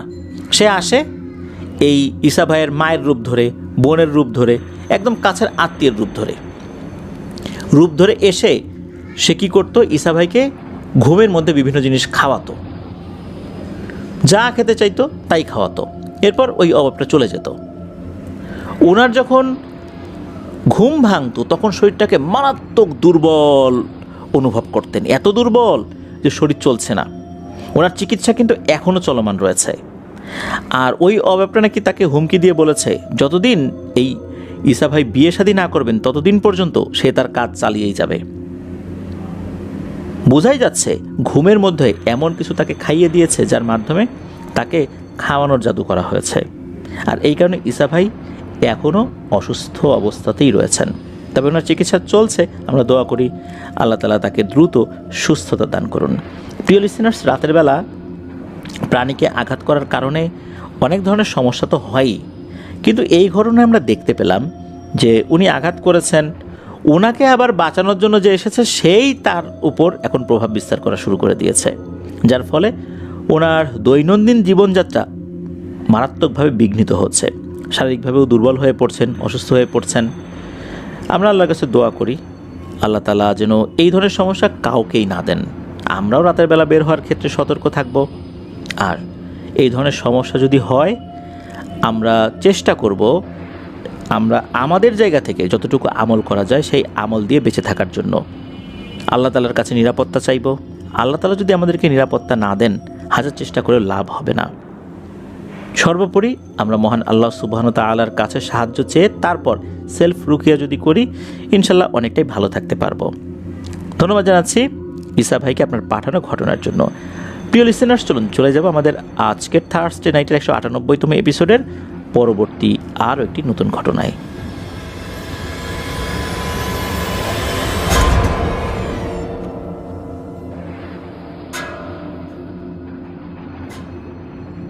প্রিয় লিসেনার্স, দেখতে দেখতে কিন্তু আমরা আমাদের এবারে থার্সডে নাইটের 198তম এপিসোডের পঞ্চম এবং শেষ ঘটনায় চলে এসেছি। এখন যে ঘটনাটি আপনাদের সাথে শেয়ার করব, এই ঘটনাটি আমাদেরকে যিনি দিয়েছেন তার নাম জহিরুল ইসলাম ইমরান। ওনার বাড়ি ঢাকা জেলার কামরাঙ্গীরচর থানার কাছে মাদ্রাসাপাড়া এলাকায়। যে ঘটনাটি উনি আমাদেরকে পাঠিয়েছেন সেটি মুন্সিগঞ্জ জেলার সিরাজদিখান উপজেলার একটি গ্রামকে কেন্দ্র করে ঘটেছে। সঙ্গত কারণে গ্রামের নামটি উনি উল্লেখ করেননি। উনি ঘটনাটি খুব রিসেন্টলি সংগ্রহ করেছেন। উনি ওনার এক আত্মীয়ের বাড়িতে বেড়াতে গিয়েছিলেন এই সিরাজদিখান উপজেলার ওই গ্রামে। সেখানে আত্মীয়ের মাধ্যমে ওনার পরিচয় হয় তার নানার সাথে। নানা ছিলেন গ্রামের সবচেয়ে বয়স্ক ও সম্মানিত ব্যক্তিদের একজন। নানার নাম মরণ শেখ। বর্তমানে তার বয়স ৭১ বছর প্লাস হবে, কিন্তু তার স্মৃতিশক্তি অসাধারণ। ৭০-এর দশকের আগের ঘটনাগুলো তিনি এতটাই বিস্তারিত ও জীবন্তভাবে বলতে পারেন যেন সেগুলো ওই দিনই ঘটেছে। উনি যেভাবে বলেছিলেন ঠিক সেভাবেই আপনাদের সাথে শেয়ার করবার চেষ্টা করব। তো নানা বলেন যে ঘটনাটা তো অনেক দিন আগের, তখন আর বয়স কম, ১১-১২ বছর হবে আর কি। গ্রামে তখন একজন লোক বাস করতেন, তার নাম হচ্ছে বশির মোল্লা। পেশায় তিনি ছিলেন কবিরাজ। দেখতে খুব সাধারণ ও সরল মানুষ মনে হতো। গায়ে সবসময় সাদা পাঞ্জাবি, পায়ে হাওয়াই চপ্পল, মাথায় 3 কোণা টুপি, কাঁধে একটা পুরনো ঝোলা। সেই ঝোলার ভেতর থাকতো নানা রকম তাবিজ, তারপর ওই খিদমতি ঝাড়, বুকে সরঞ্জাম, শুকনো গাছটার পুটলি, এই সমস্ত জিনিস আর কি। গ্রামের মানুষ তাকে খুব শ্রদ্ধা করত, কারণ আল্লাহর অশেষ রহমতে বহু মানুষ তার ওসিলায় সুস্থ হয়েছে। যাদের শরীর জিনের ছোঁয়ায় অবশ হয়ে যেত, যাদের গায়ে আগুন জ্বলতো, মানে শরীরের মধ্যে জ্বালাপোড়া শুরু হয়ে গেছে, যারা রাতে জিন দেখে পাগলের মতো চিৎকার করত, এই বশির মোল্লা তাদের ঝাড়ফুঁক করে আল্লাহর রহমতে সুস্থ করে দিতেন। শরীরে জ্বালাপোড়া, শরীরের বাইরে জ্বালাপোড়া হোক বা শরীরের ভেতরে জ্বালাপোড়া হোক, তো এই যে অবশ হয়ে যাওয়া, এই ধরনের ট্রিটমেন্টগুলোতে আল্লাহর অশেষ রহমতে ওনার বেশ একটা পারদর্শিতা ছিল। তিনি নামাজি মানুষ ছিলেন, সবসময় আল্লাহর নাম নিয়ে কাজ করতেন, এই জন্যই সবাই তাকে ভক্তি শ্রদ্ধা করত। কিন্তু মানুষের ভাগ্যে যা লেখা থাকে তা কেউ এড়াতে পারে না। চলুন সেটাই এখন শুনি। ঘটনাটি শুরু হয় 1966 সালের দিকে। তখন গ্রীষ্মের তীব্র দাবদাহ, আকাশে মেঘের নামগন্ধও নেই, নদীর পানি শুকিয়ে গেছে, খাল বিল একেবারেই শুকনো, ঘাটগুলো ফেটে চৌচির। মানুষ রাতে ঘুমাতে পারত না গরমে। ঠিক সেই সময় গ্রামের এক দরিদ্র কৃষকের ছেলে হঠাৎ অসুস্থ হয়ে পড়ে। ছেলেটির নাম ছিল সেলিম। তখন তার বয়স 21 কি 22 বছর। সেলিমের শরীরে শুরু হয় এক অদ্ভুত ব্যথা। দিনের বেলা সে ঠিক থাকতো, কিন্তু সন্ধ্যা হলেই তার চোখ লাল হয়ে যেত, শরীর কাঁপতে শুরু করত, মুখ দিয়ে বের হতো অদ্ভুত সব আওয়াজ। কখনো কখনো সে দেয়ালে মাথা ঠুকতে শুরু করত। তার বাবার নাম আব্দুল মজিদ মিয়া, খুবই গরিব মানুষ, দিনমজুর ছিলেন, দিনমজুরি করেই সংসার চালাতেন। সেলিম ছিল তার একমাত্র সন্তান। মজিদ মিয়ার আর কোনো সন্তান ছিল না। তিনি সেলিমকে চোখের মণি করে রেখেছিলেন। প্রথমে মজিদ মিয়া ছেলেকে গ্রাম্য ডাক্তারের কাছে নিয়ে গেলেন। ডাক্তার বললেন এটা সাধারণ জ্বর, ওষুধ খেলে সেরে যাবে। কিন্তু ওষুধ খাওয়ার পরও কোনো উন্নতি হলো না। দিন দিন অবস্থা আরও খারাপ হতে লাগলো। একদিন রাতে সেলিম হঠাৎ বাড়ির চালে উঠে গিয়ে লাফ দেওয়ার চেষ্টা করলো। তখন মজিদ মিয়া দৌড়ে গিয়ে আল্লাহর রহমতে তাকে বাঁচিয়ে ফেলেন। তখন তার স্ত্রী কাঁদতে কাঁদতে বলেন, তোমার ছেলের শরীরে জিন বশ করেছে, তুমি জলদি বশির মোল্লাকে ডাকো। মজিদ মিয়া প্রথমে দ্বিধায় পড়ে গেলেন, কারণ বশির মোল্লা সাধারণত দরিদ্র মানুষের কাছ থেকে কোনো টাকা নিতেন না। কিন্তু ছেলের অবস্থা দেখে শেষ পর্যন্ত তিনি বশির মোল্লার দরজায় গিয়ে হাজির হলেন। সেদিন ছিল শুক্রবার। জুম্মার নামাজ শেষে বশির মোল্লা তার ঘরের বারান্দায় বসে কী যেন করছিলেন। মজিদ মিয়া তার কাছে গিয়ে কাঁদো কাঁদো হয়ে সব কিছু খুলে বললেন। বশির মোল্লা দীর্ঘশ্বাস ফেলে বললেন, আমি এখনই আসছি, তো একটু কাজ করি, বাড়িতে কিছু কাজ আছে, তুমি এক কাজ করো, তুমি বাড়িতে যাও, আমি যতটুকু বুঝতে পারছি সেই অনুযায়ী কিছু সরঞ্জাম নিয়ে আসছি তোমার বাড়িতে। তো মজিদ মিয়া তো চলে গেলেন। এরপর কিছু কাজ করে বশির মোল্লা কাঁধে ঝোলা নিলেন, সাথে নিলেন পরা পানির বোতল, কিছু তেল, আরও কিছু সরঞ্জাম আদি। তারপর মজিদ মিয়ার বাড়ির দিকে রওনা হলেন। মজিদ মিয়ার বাড়ি ছিল গ্রামের একেবারে শেষ প্রান্তে, একটা ছোট্ট টিনের ঘর। ঘরের পেছনে একটা আম গাছ, সামনে ছোট্ট একটা উঠোন। বশির মোল্লা যখন পৌঁছালেন তখন দুপুর ঘনিয়ে বিকেল হয়ে এসেছে, আসরের আজান দেবার সময়ও হয়ে গেছে।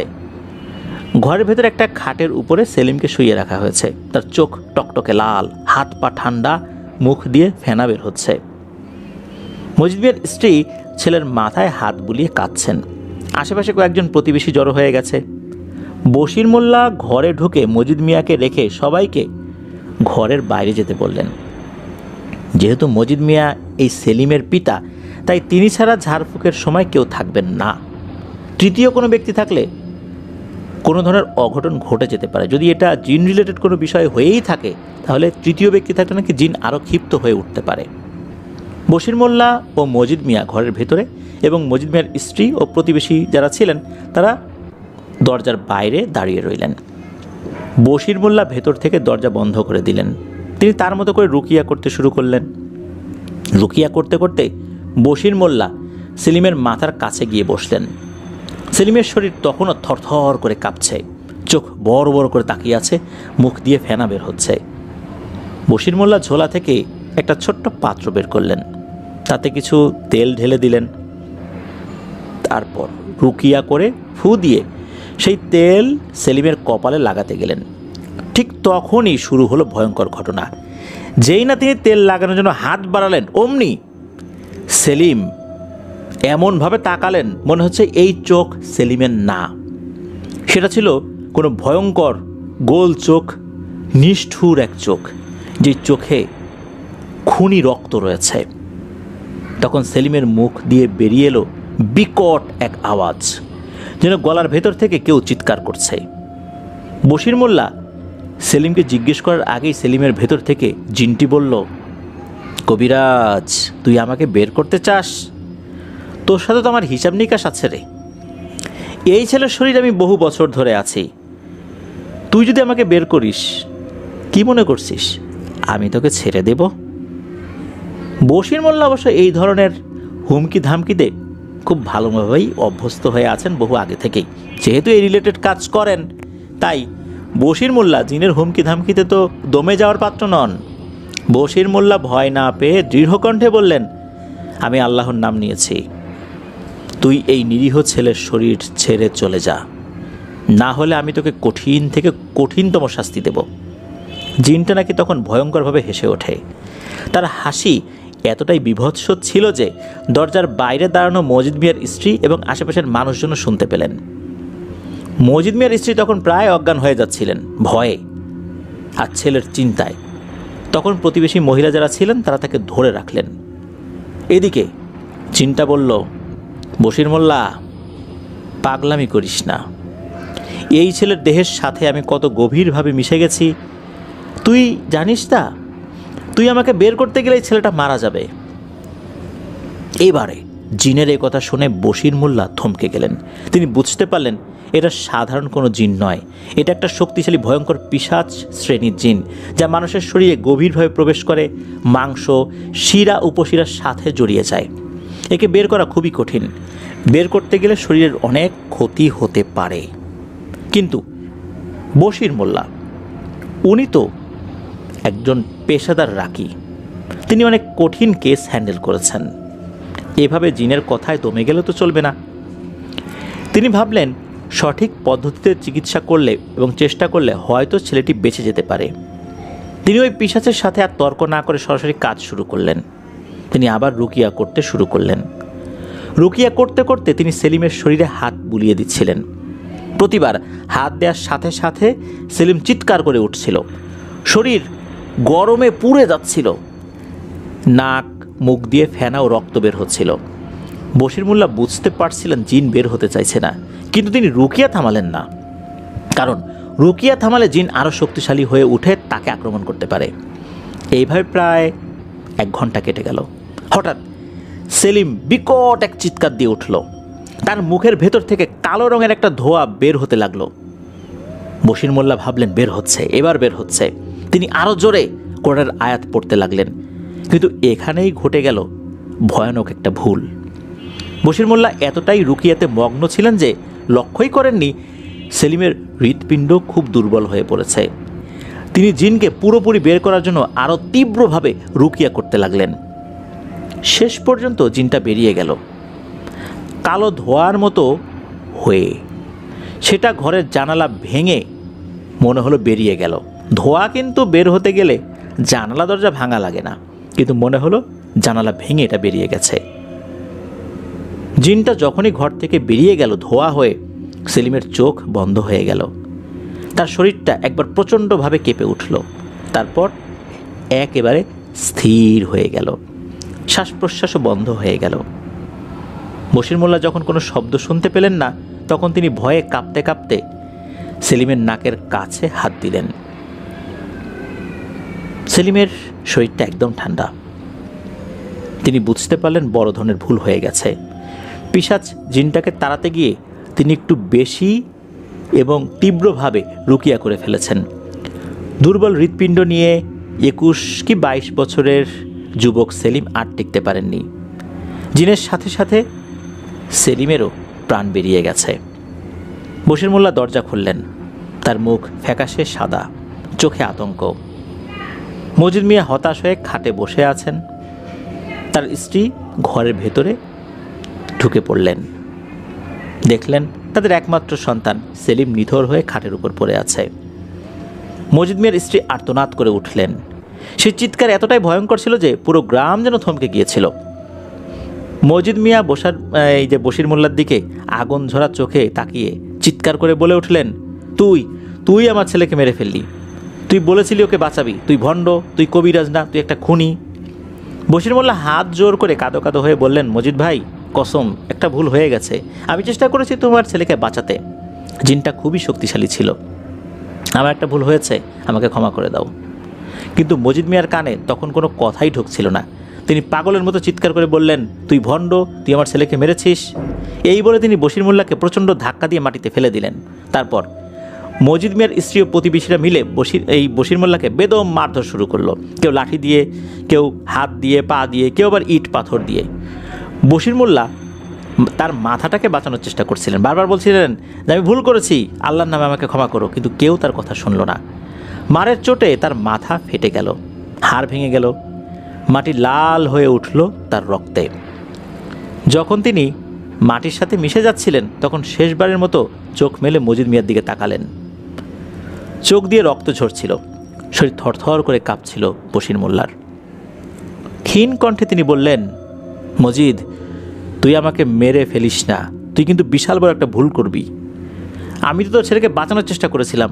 আমি কারো ক্ষতি করেছি এমন কোনো উদাহরণ দেখাতে পারবি? আজ তোর ছেলে মারা গেছে বলে তুই আমার উপর এতটা নির্দয় হচ্ছিস? এই কি উপকার করার নমুনা? তোর ছেলের হায়াত ওই পর্যন্তই ছিল। ওই জিনটাকে না বের করে আমি কী বা করতাম? ওই জিনটাও তো তোর ছেলেকে মেরেই ফেলতো। তোর ছেলে মারা যাওয়ার জন্য আমি ক্ষমা প্রার্থী, কিন্তু এটাতে আমার তো কোনো হাত নাই। আমাকে মেরে ফেলাটা কি কোনো সমাধান? তুই কি জানিস আমার সাথে একটা ভয়ঙ্কর পিশাচ জিন আছে বহু বছর ধরে? আমাকে মেরে ফেলে সে ছাড়া পেয়ে যাবে, তখন সে আমার বদলা নেবে। সময় মতো আমার লাশ দাফন করতে হবে, নইলে দেখবি কি হয়। কথা শেষ হওয়ার আগেই তার মাথা একপাশে ঝুঁকে পড়ল। বশির মিয়া আরও কিছু বলতে চেয়েছিলেন, কিছু ওসিয়ত করতে চেয়েছিলেন, কিন্তু তার হলো না। বশির মোল্লা মারা গেলেন। মজিদ মিয়া তখন বুঝতে পারলেন রাগের মাথায় সন্তান হারিয়ে অনেক বড় একটা ভুল করে ফেলেছেন উনি। তিনি থরথর করে কাঁপতে লাগলেন। ছেলেকে হারিয়েছেন, সন্তান হারানোর বেদনা, এদিকে এত বড় একটা ভুল করে ফেললেন, এটার কি হবে? তার হাতে তখনও বশির মোল্লার রক্ত লেগেছিল। সেই রাতে গ্রামের কয়েকজন লোক মিলে বশির মোল্লার লাশ কাঁধে তুলে নিয়ে গেল, কিন্তু তারা জানতো না তার শেষ ইচ্ছার কথা, কারণ তিনি পুরোপুরিভাবে বিষয়টা বলে যেতে পারেননি। এই ঘটনা গ্রামে ছড়িয়ে পড়ার পর গ্রামের মসজিদের ইমাম সাহেব বললেন, তিনি হত্যার শিকার হয়েছেন, তার লাশ সাধারণ নিয়মেই দাফন করতে হবে। সাধারণ নিয়মেই বশির মোল্লাকে দাফন করা হলো। তখন থানা পুলিশ এতটা হতো না, যেহেতু গণপিটুনিতেই মারা গেছে। সাধারণত এই ধরনের কেসগুলোতে খুব একটা কিছু পুলিশ করেও না। সেই 1960-এর দশকের সময় তখনকার নিয়মকানুন বলতে, তখন তো দুর্গম এলাকা ছিল, আসা যাওয়া অনেক কষ্ট ছিল, যার কারণে তখন পুলিশও কিন্তু অনেক খোঁজখবর পেত না, যদি না কোনো মানুষ তাদেরকে না জানাতো। এদিকে বশির মোল্লাকে দাফন করার একদিন পর থেকেই অদ্ভুত ও ভয়ঙ্কর সব ঘটনা ঘটতে শুরু করলো। গ্রামের যারা বশির মোল্লাকে নির্মমভাবে পিটিয়ে হত্যা করেছিল, তাদের প্রথমে বশির মোল্লা স্বপ্নে হুমকি দিতে শুরু করলো। একের পর এক হুমকি আসতে লাগলো। তারা স্বপ্নে দেখলো বশির মোল্লার রক্তাক্ত চেহারা তাদের সামনে দাঁড়িয়ে বলছে, তোরা আমাকে মেরে ফেলেছিস, এর মূল্য তোদের দিতেই হবে। প্রথমে কেউই বিষয়টি আমলে নেয় না, অনেকে হেসেই উড়িয়ে দিল। কেউ বলল স্বপ্ন তো স্বপ্নই, কেউ আবার ভয় পেলেও কাউকে কিছু বলে না। এভাবে একদিন, দুদিন, 3 দিন কেটে গেল।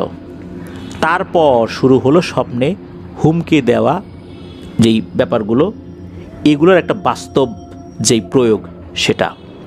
বশির মোল্লাকে যারা নির্মমভাবে পিটিয়েছিল তাদের উপর একে একে ভয়ানক প্রতিশোধ নামতে শুরু করলো। প্রথমে যার উপর আঘাত নামলো তার নাম হচ্ছে হানিফ মিয়া। তিনি প্রথম লাঠি দিয়ে বশির মোল্লার মাথায় সবচেয়ে জোরে আঘাত করেছিলেন। বশির মোল্লার মৃত্যুর 3 দিন পর রাতে হানিফ মিয়া ঘুমের মধ্যে চিৎকার করে উঠলেন। তার স্ত্রী জেগে দেখলেন তার স্বামীর মুখ দিয়ে কালো ধোঁয়া বের হচ্ছে। হানিফ মিয়া বিছানায় বসে নিজের মাথায় হাত দিয়ে চিৎকার করে বলছেন, আমার মাথা ফেটে যাচ্ছে, আমার মনে হচ্ছে কেউ আমাকে আঘাত করে মাথা ফাটিয়ে দিয়েছে। সকালে গ্রামের লোকজন দেখলো হানিফ মিয়ার মাথার খুলি ফেটে গেছে, রক্ত মগজ বেরিয়ে এসেছে, অথচ শরীরে বাহ্যিক কোনো আঘাতের চিহ্নই ছিল না। উনি শুধু বলেছিলেন যে ওনার মাথা ফেটে যাচ্ছে, মাথা ফেটে যাচ্ছে, কিন্তু কে আঘাত করেছে, কি হলো না হলো কিছুই বোঝা গেল না। ওনার স্ত্রীও কিছু বলতে পারেননি। এভাবে উনি মারা গেলেন। দ্বিতীয় জন যিনি মারা গেলেন তার নাম হচ্ছে রশিদ শেখ। তিনি বশির মোল্লাকে লাথি মেরে মাটিতে ফেলে দিয়েছিলেন এবং পায়ে পিষে মেরেছিলেন। মৃত্যুর 7 দিন পর রাতে রশিদ শেখ তার ঘরের উঠোনে বসেছিলেন। হঠাৎ তার 2 পা অসাড় হয়ে গেল। তিনি চিৎকার করে বলতে লাগলেন, আমার পা ভেঙে যাচ্ছে, আমার পা ভেঙে যাচ্ছে। পরদিন সকালে দেখা গেল তার 2 পায়ের হাড় একেবারে গুঁড়ো গুঁড়ো হয়ে গেছে, পা দুটো অস্বাভাবিক রকমে বেঁকে গেছে। আরও অদ্ভুত ব্যাপার হচ্ছে যে তার হাড়গুলো এতটাই গুঁড়ো গুঁড়ো হয়ে গিয়েছিল, মনে হচ্ছে কেঁচোকে যেভাবে লাঠির আগায় নিলে দুপাশে ঝুলে থাকে ওই রকম হয়ে গেছে। ডাক্তার এক্স রে করেও কোনো কারণ খুঁজে পেলেন না যে এইভাবে হাড় এত গুঁড়ো গুঁড়ো হয়ে যাওয়ার আসলে কী ঘটনা ঘটতে পারে। মনে হচ্ছে পায়ের উপর দিয়ে ভারী কোনো কিছু চলে গেলে এরকমটা হতে পারে, কিন্তু তাতে তো পায়ে ক্ষত সৃষ্টি হওয়ার কথা, পায়ে তো কিছুই হয়নি, শুধু ভেতরে হাড়গুলোর অবস্থা এরকম হয়েছে। ওই দিনই শরীরে মারাত্মক রকমের যন্ত্রণা শুরু হয়ে যায় এই রশিদ শেখের, ওই দিনই মারা যান। তৃতীয় জন, ওনার নাম ছিল করিম দেওয়ান। তিনি বশির মোল্লার বুকে ও পেটে ইট দিয়ে আঘাত করেছিলেন। বশির মোল্লার মৃত্যুর 10 দিন পর এক রাতে করিম দেওয়ান তার ঘরের ভেতর থেকে ভয়ানক চিৎকার শুরু করলেন। লোকজন দৌড়ে গিয়ে দেখল তিনি মেঝেতে পড়ে আছেন, তার বুক ও পেট ফুলে উঠেছে, যেন কেউ ভেতর থেকে চাপ দিচ্ছে। তিনি হাঁপাতে হাঁপাতে বলছিলেন, কিছু একটা আমার পেটের মধ্যে ঢুকে আমাকে পিষে মারছে, ঠিক যেভাবে আমি বশির মোল্লাকে মেরেছিলাম। পরদিন দেখা গেল একটা ভয়ঙ্কর দৃশ্য। মনে হচ্ছে তার বুকের হাড়গুলো ভেঙে চুরমার হয়ে গেছে। উনি রক্ত বমি করতে করতেই মারা যান, আর বুকের হাড় ভেঙে চুরমার হয়ে যাওয়ার কারণে অসহ্য যন্ত্রণা ওনার হচ্ছিল। চতুর্থ জন যিনি ছিলেন আব্দুল জব্বার, উনি ছিলেন খুব বেশি নির্মম। বশির মোল্লাকে মাটিতে ফেলে তার মুখে পা দিয়ে নাকি চেপে ধরেছিল। বশির মোল্লার মৃত্যুর 2 সপ্তাহ পার হয়ে গেছে। এক রাতে এই আব্দুল জব্বার তার ঘরে ঘুমিয়েছিল, হঠাৎ তার গলায় অদৃশ্য কেউ চেপে ধরে। সে হাত পা ছুটতে ছুটতে চিৎকার করছিল, আমার গলা ছেড়ে দে, আমার গলা ছেড়ে দে। আমি ওর গলায় পা দেইনি। এই দৃশ্যকে তার স্ত্রী দেখে চিৎকার চেঁচামেচি শুরু করে দেয়। তার স্ত্রীর চিৎকারে প্রতিবেশীরা ছুটে আসে, বাড়ির অন্য লোকজনও ছুটে এসে দেখে জব্বার মিয়ার এই অবস্থা। সকালবেলা তার মৃত্যু হয়। তার গলার হাড় ভেঙে গেছে, মুখ দিয়ে জিহ্বা বের হয়ে এসেছে, গলায় কালো হাতের ছাপ একদমই স্পষ্ট ছিল। এভাবে একজনের পর একজন মারা যেতে থাকে যারা সেদিন বশির মোল্লাকে নির্মমভাবে পিটিয়েছিল। তাদের উপর একের পর এক অমানসিক যন্ত্রণা নেমে আসতে থাকে আর কি। কেউ মাথা ফেটে, কেউ হাড় গুঁড়ো হয়ে, কেউ অন্ধ হয়ে, কেউ পাগল হয়ে মারা যেতে লাগলো। গ্রামের লোকেরা বুঝতে পারলো বশির মোল্লার পিশাচ জিন শুধু প্রতিশোধ নিচ্ছে না, সে তার সঙ্গী জিনটাকেও সাথে নিয়ে পুরো গ্রামকে একরকম শাস্তি দিয়ে যাচ্ছে। মূলত ওই জিন একা না, তার সাথে আরও সঙ্গী আছে। যারা সেদিন হাত তুলেছিল তাদের কেউই আর রক্ষা পেল না। বশির মোল্লার মৃত্যুর পর মাসখানেক ধরে গ্রামের উপর নেমে এসেছিল এক চরম অভিশাপ। মজিদ মিয়ার পরিবার ও গ্রামবাসীর সাথে যা ঘটল তা ছিল অবর্ণনীয়, ভয়ঙ্কর। এই ভয়ঙ্কর মৃত্যুর ঘটনার পর থেকেই এরপর শুরু হলো মজিদ মিয়ার স্ত্রীর সাথে ঘটনা। মজিদ মিয়ার স্ত্রীর অবস্থা পাল্টে যেতে শুরু করলো। রাত হলে তিনি অদ্ভুত আওয়াজ করতে শুরু করতেন, কখনো উচ্চস্বরে হাসতেন, কখনো ফুপিয়ে কাঁদতেন, কখনো গলা দিয়ে এমন গর্জন বের হতো যেন কারো এমন একটা সমস্যা হয়েছে, গলা দিয়ে আওয়াজ বের হচ্ছে না, সে অনেক চেষ্টা করছে শব্দ বের করার। আবার কখনো কখনো মনে হতো বন্য কোনো পশু ডাকছে। আসলে ডাকছে কিন্তু এই মজিদ মিয়ার স্ত্রী। তার চোখ লাল হয়ে যেত, মুখ দিয়ে ফেনা বের হতো, তিনি নিজের চুল নিজেই ছিঁড়তে থাকতেন, চিৎকার করতেন আর বলতেন, আমার ছেলেকে ফিরিয়ে দে, আমার সেলিমকে ফিরিয়ে দে। এভাবে উনি এলোমেলো কথাবার্তা বলতেন আর কি। এক রাতে মজিদ মিয়া ঘুম থেকে উঠে দেখলেন তার স্ত্রী খাটের উপর বসে নিজের বাহু থেকে মাংস ছিঁড়ে ছিঁড়ে খাচ্ছে। রক্তে বিছানা ভিজে গেছে, তার মুখ রক্তে মাখামাখি, চোখ দুটো একেবারে কালো। তিনি হাসতে হাসতে বলছিলেন, তোর ছেলে তো গেছে, এখন তোর বউয়ের পালা মজিদ মিয়া। এই কথা শোনার পর মজিদ মিয়া তো চিৎকার করে ওঠেন। তার চিৎকার চেঁচামেচিতে প্রতিবেশীরা ছুটে এসে দেখেন এই ভয়ঙ্কর দৃশ্য। তারাও ভয় পেয়ে যান, কেউ কাছে আসতে পারছিলেন না মজিদ মিয়ার স্ত্রীর। তবে সাহসী কয়েকজন এসে তার স্ত্রীকে ধরে রাখার চেষ্টা করলেন, কিন্তু মজিদ মিয়ার স্ত্রীর শরীরে এমন শক্তি এসে ভর করেছে যে মুহূর্তের মধ্যে সবাইকে একদম ছুঁড়ে ফেলে দিচ্ছে, এমন একটা অবস্থা। দূরে পড়ে গিয়ে অনেকেই আহত হয়েছে। শেষ পর্যন্ত আরও অনেক মানুষ চলে আসে। একটা পর্যায়ে দূর থেকে তার শরীরে দড়ি পেঁচিয়ে দেওয়া হয়। এরপর সেই দড়ি টানতে টানতে একটা খুঁটির সাথে তাকে বেঁধে দেওয়া হয়। একদম কাছে গিয়ে কাজ করা যাচ্ছিল না। এখানেই কিন্তু ঘটনা শেষ না। সেলিমের শরীর থেকে বের হয়ে আসা জিন আর বশির মোল্লার সাথে বহু বছর ধরে থাকা পিশাচ জিন আর তাদের সহযোগী শক্তিশালী পিশাচ জিনগুলো একত্র হয়ে গ্রামে তাণ্ডব শুরু করেছে। বশির মোল্লা তো মারাই গেছে, কিন্তু ওই যে জিনটা, সেও তো ক্ষোভ। এখন বশির মোল্লা মারা গেছে, সে তো আর কারোর উপর ক্ষোভ ঝাড়বে, গ্রামের লোকদের উপর ক্ষোভ ঝাড়া শুরু করেছে। এদিকে বশির মোল্লার পিশাচ জিন, সেও গ্রামবাসীর উপর ক্ষিপ্ত। গ্রামবাসী এইভাবে তার ওস্তাদকে মেরে ফেলেছে। আর এদেরও তো সহযোগী বিভিন্ন জিন আছে। সবগুলো মিলিয়ে একটা ব্যাটালিয়ন হয়ে পুরো গ্রামবাসীর উপর ভয়ঙ্কর এক নির্যাতন শুরু করেছে। রাত নামলেই নাকি গ্রামে মাংস পচা গন্ধে ভরে উঠত। রাত গভীর হলেই মানুষের আর্তনাদ শোনা যেত। মজিদ মিয়ার ঘরে প্রতি রাতেই ভয়ঙ্কর ঘটনা ঘটতে লাগলো। মজিদ মিয়ার স্ত্রী ধীরে ধীরে পাগল হয়ে যেতে লাগলেন।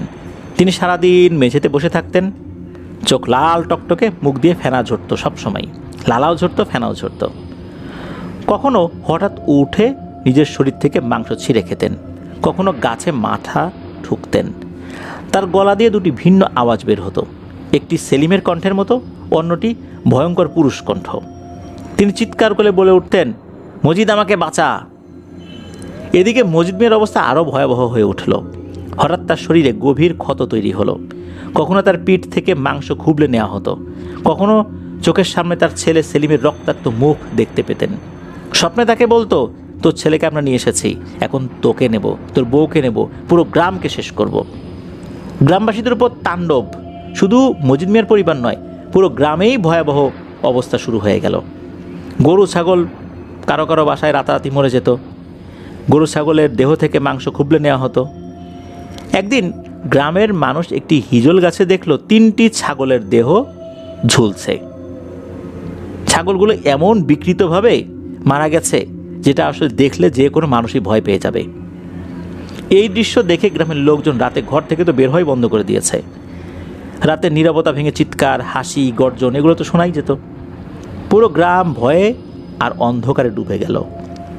মানুষ বলাবলি করতে শুরু করলো, বশির মোল্লার পিশাচ জিন আর সেলিমের জিন এক হয়ে গেছে।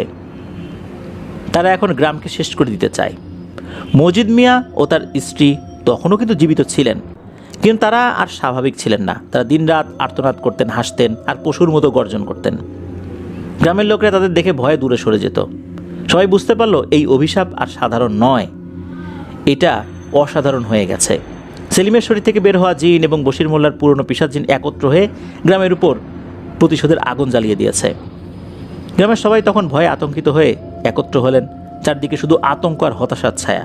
সবাই একসাথে বলাবলি করতে লাগলেন, এর সমাধান কী? এভাবে তো এইভাবে তো চলতে পারে না, তাই না? আর কতদিন চলবে এভাবে? এরকম মৃত্যু তাণ্ডব কতদিন আমরা সহ্য করব?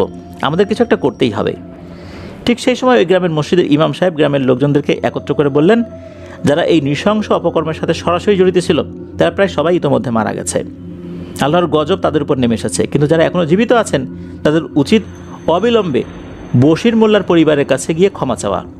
তাদের বলবে, আমরা অন্যায় করেছি, রাগের বশে আমরা নিরপরাধ মানুষকে হত্যা করেছি, এটার আসলে কোনো ক্ষমা হয় না, তারপরও আমাদেরকে ক্ষমা করে দেন। প্রয়োজনে পায়ে পড়ে কান্নাকাটি করে ক্ষমা চাইতে হবে, তাতে যদি এই অভিশাপ কাটে। ইমাম সাহেবের কথা শুনে গ্রামে যারা ময়মুরব্বী ছিলেন এর মধ্যেও কিন্তু কয়েকজন ওই বশির মোল্লাকে যখন পেটানো হচ্ছিল উপস্থিত ছিলেন। তারা ওইভাবে হাত দেন নাই বশির মোল্লার শরীরে, তারাও কিন্তু ওখানে ছিলেন। এদিকে তারা তো মাথা নিচু করে দাঁড়িয়ে রইলেন। অনেকের চোখে অনুতাপ, ভয় সব কিছুই রয়েছে। বশির মোল্লার মৃত্যুর পর তার পরিবারের অবস্থা হয়ে উঠেছিল অত্যন্ত করুণ ও হৃদয় বিদারক। তো বশির মোল্লা তো উনি বিয়ে করেছিলেন, তার স্ত্রী ছিল, সন্তানাদি ছিল। তার স্বামী যতটুকু এই কবিরাজি করে উপার্জন করতেন তা দিয়ে ওনাদের সংসার চলতো, যেহেতু উনি গরিব মানুষদের কাছ থেকে কোনো টাকাই নিতেন না। দেখা গেল যে অনেক অভাবী মানুষ, অনেক জটিল সমস্যা আছে, তাদের কাছ থেকে কোনো টাকা নিতেন না। সারাদিন পরিশ্রম করেছেন, একটা টাকাও নেন নাই। তো এভাবে তো কেউ আর ধনী হয় না, কোনো মতে সংসার চলে আর কি। বশির মোল্লার স্ত্রী খুবই কষ্টে দিনানিপাত করছিলেন। তার স্বামীর যেই হত্যাকাণ্ড, এটার বিচার উনি কার কাছে চাইতে যাবেন? গ্রামবাসী তো তার স্বামীকে হত্যা করেছে, বিচার চাইতে গেলে তো গ্রামের লোকজন আবার তাকে একঘরে করে দেবে। অনেক ধরনের সমস্যাই তো উনি ফেস করছিলেন আর কি। প্রথম কিছুদিন তো উনি কথাই বলতে পারতেন না, শোকে ঘরের করে চুপচাপ বসে থাকতেন। চোখ দিয়ে অবিরাম অশ্রু ঝরত।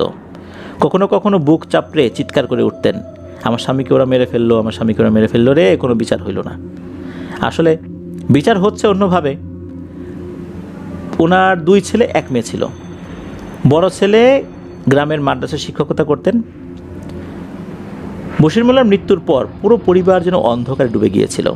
অন্যদিকে যারা ভুলবশত বশির মোল্লাকে পিটিয়ে নৃশংসভাবে হত্যা করেছিল, তাদের অনেকেই তো মারা গেছে। আর যারা তখনও জীবিত ছিল, যারা সরাসরি হিট করেনি, তারাও তাদের ভুল বুঝতে পেরেছিল।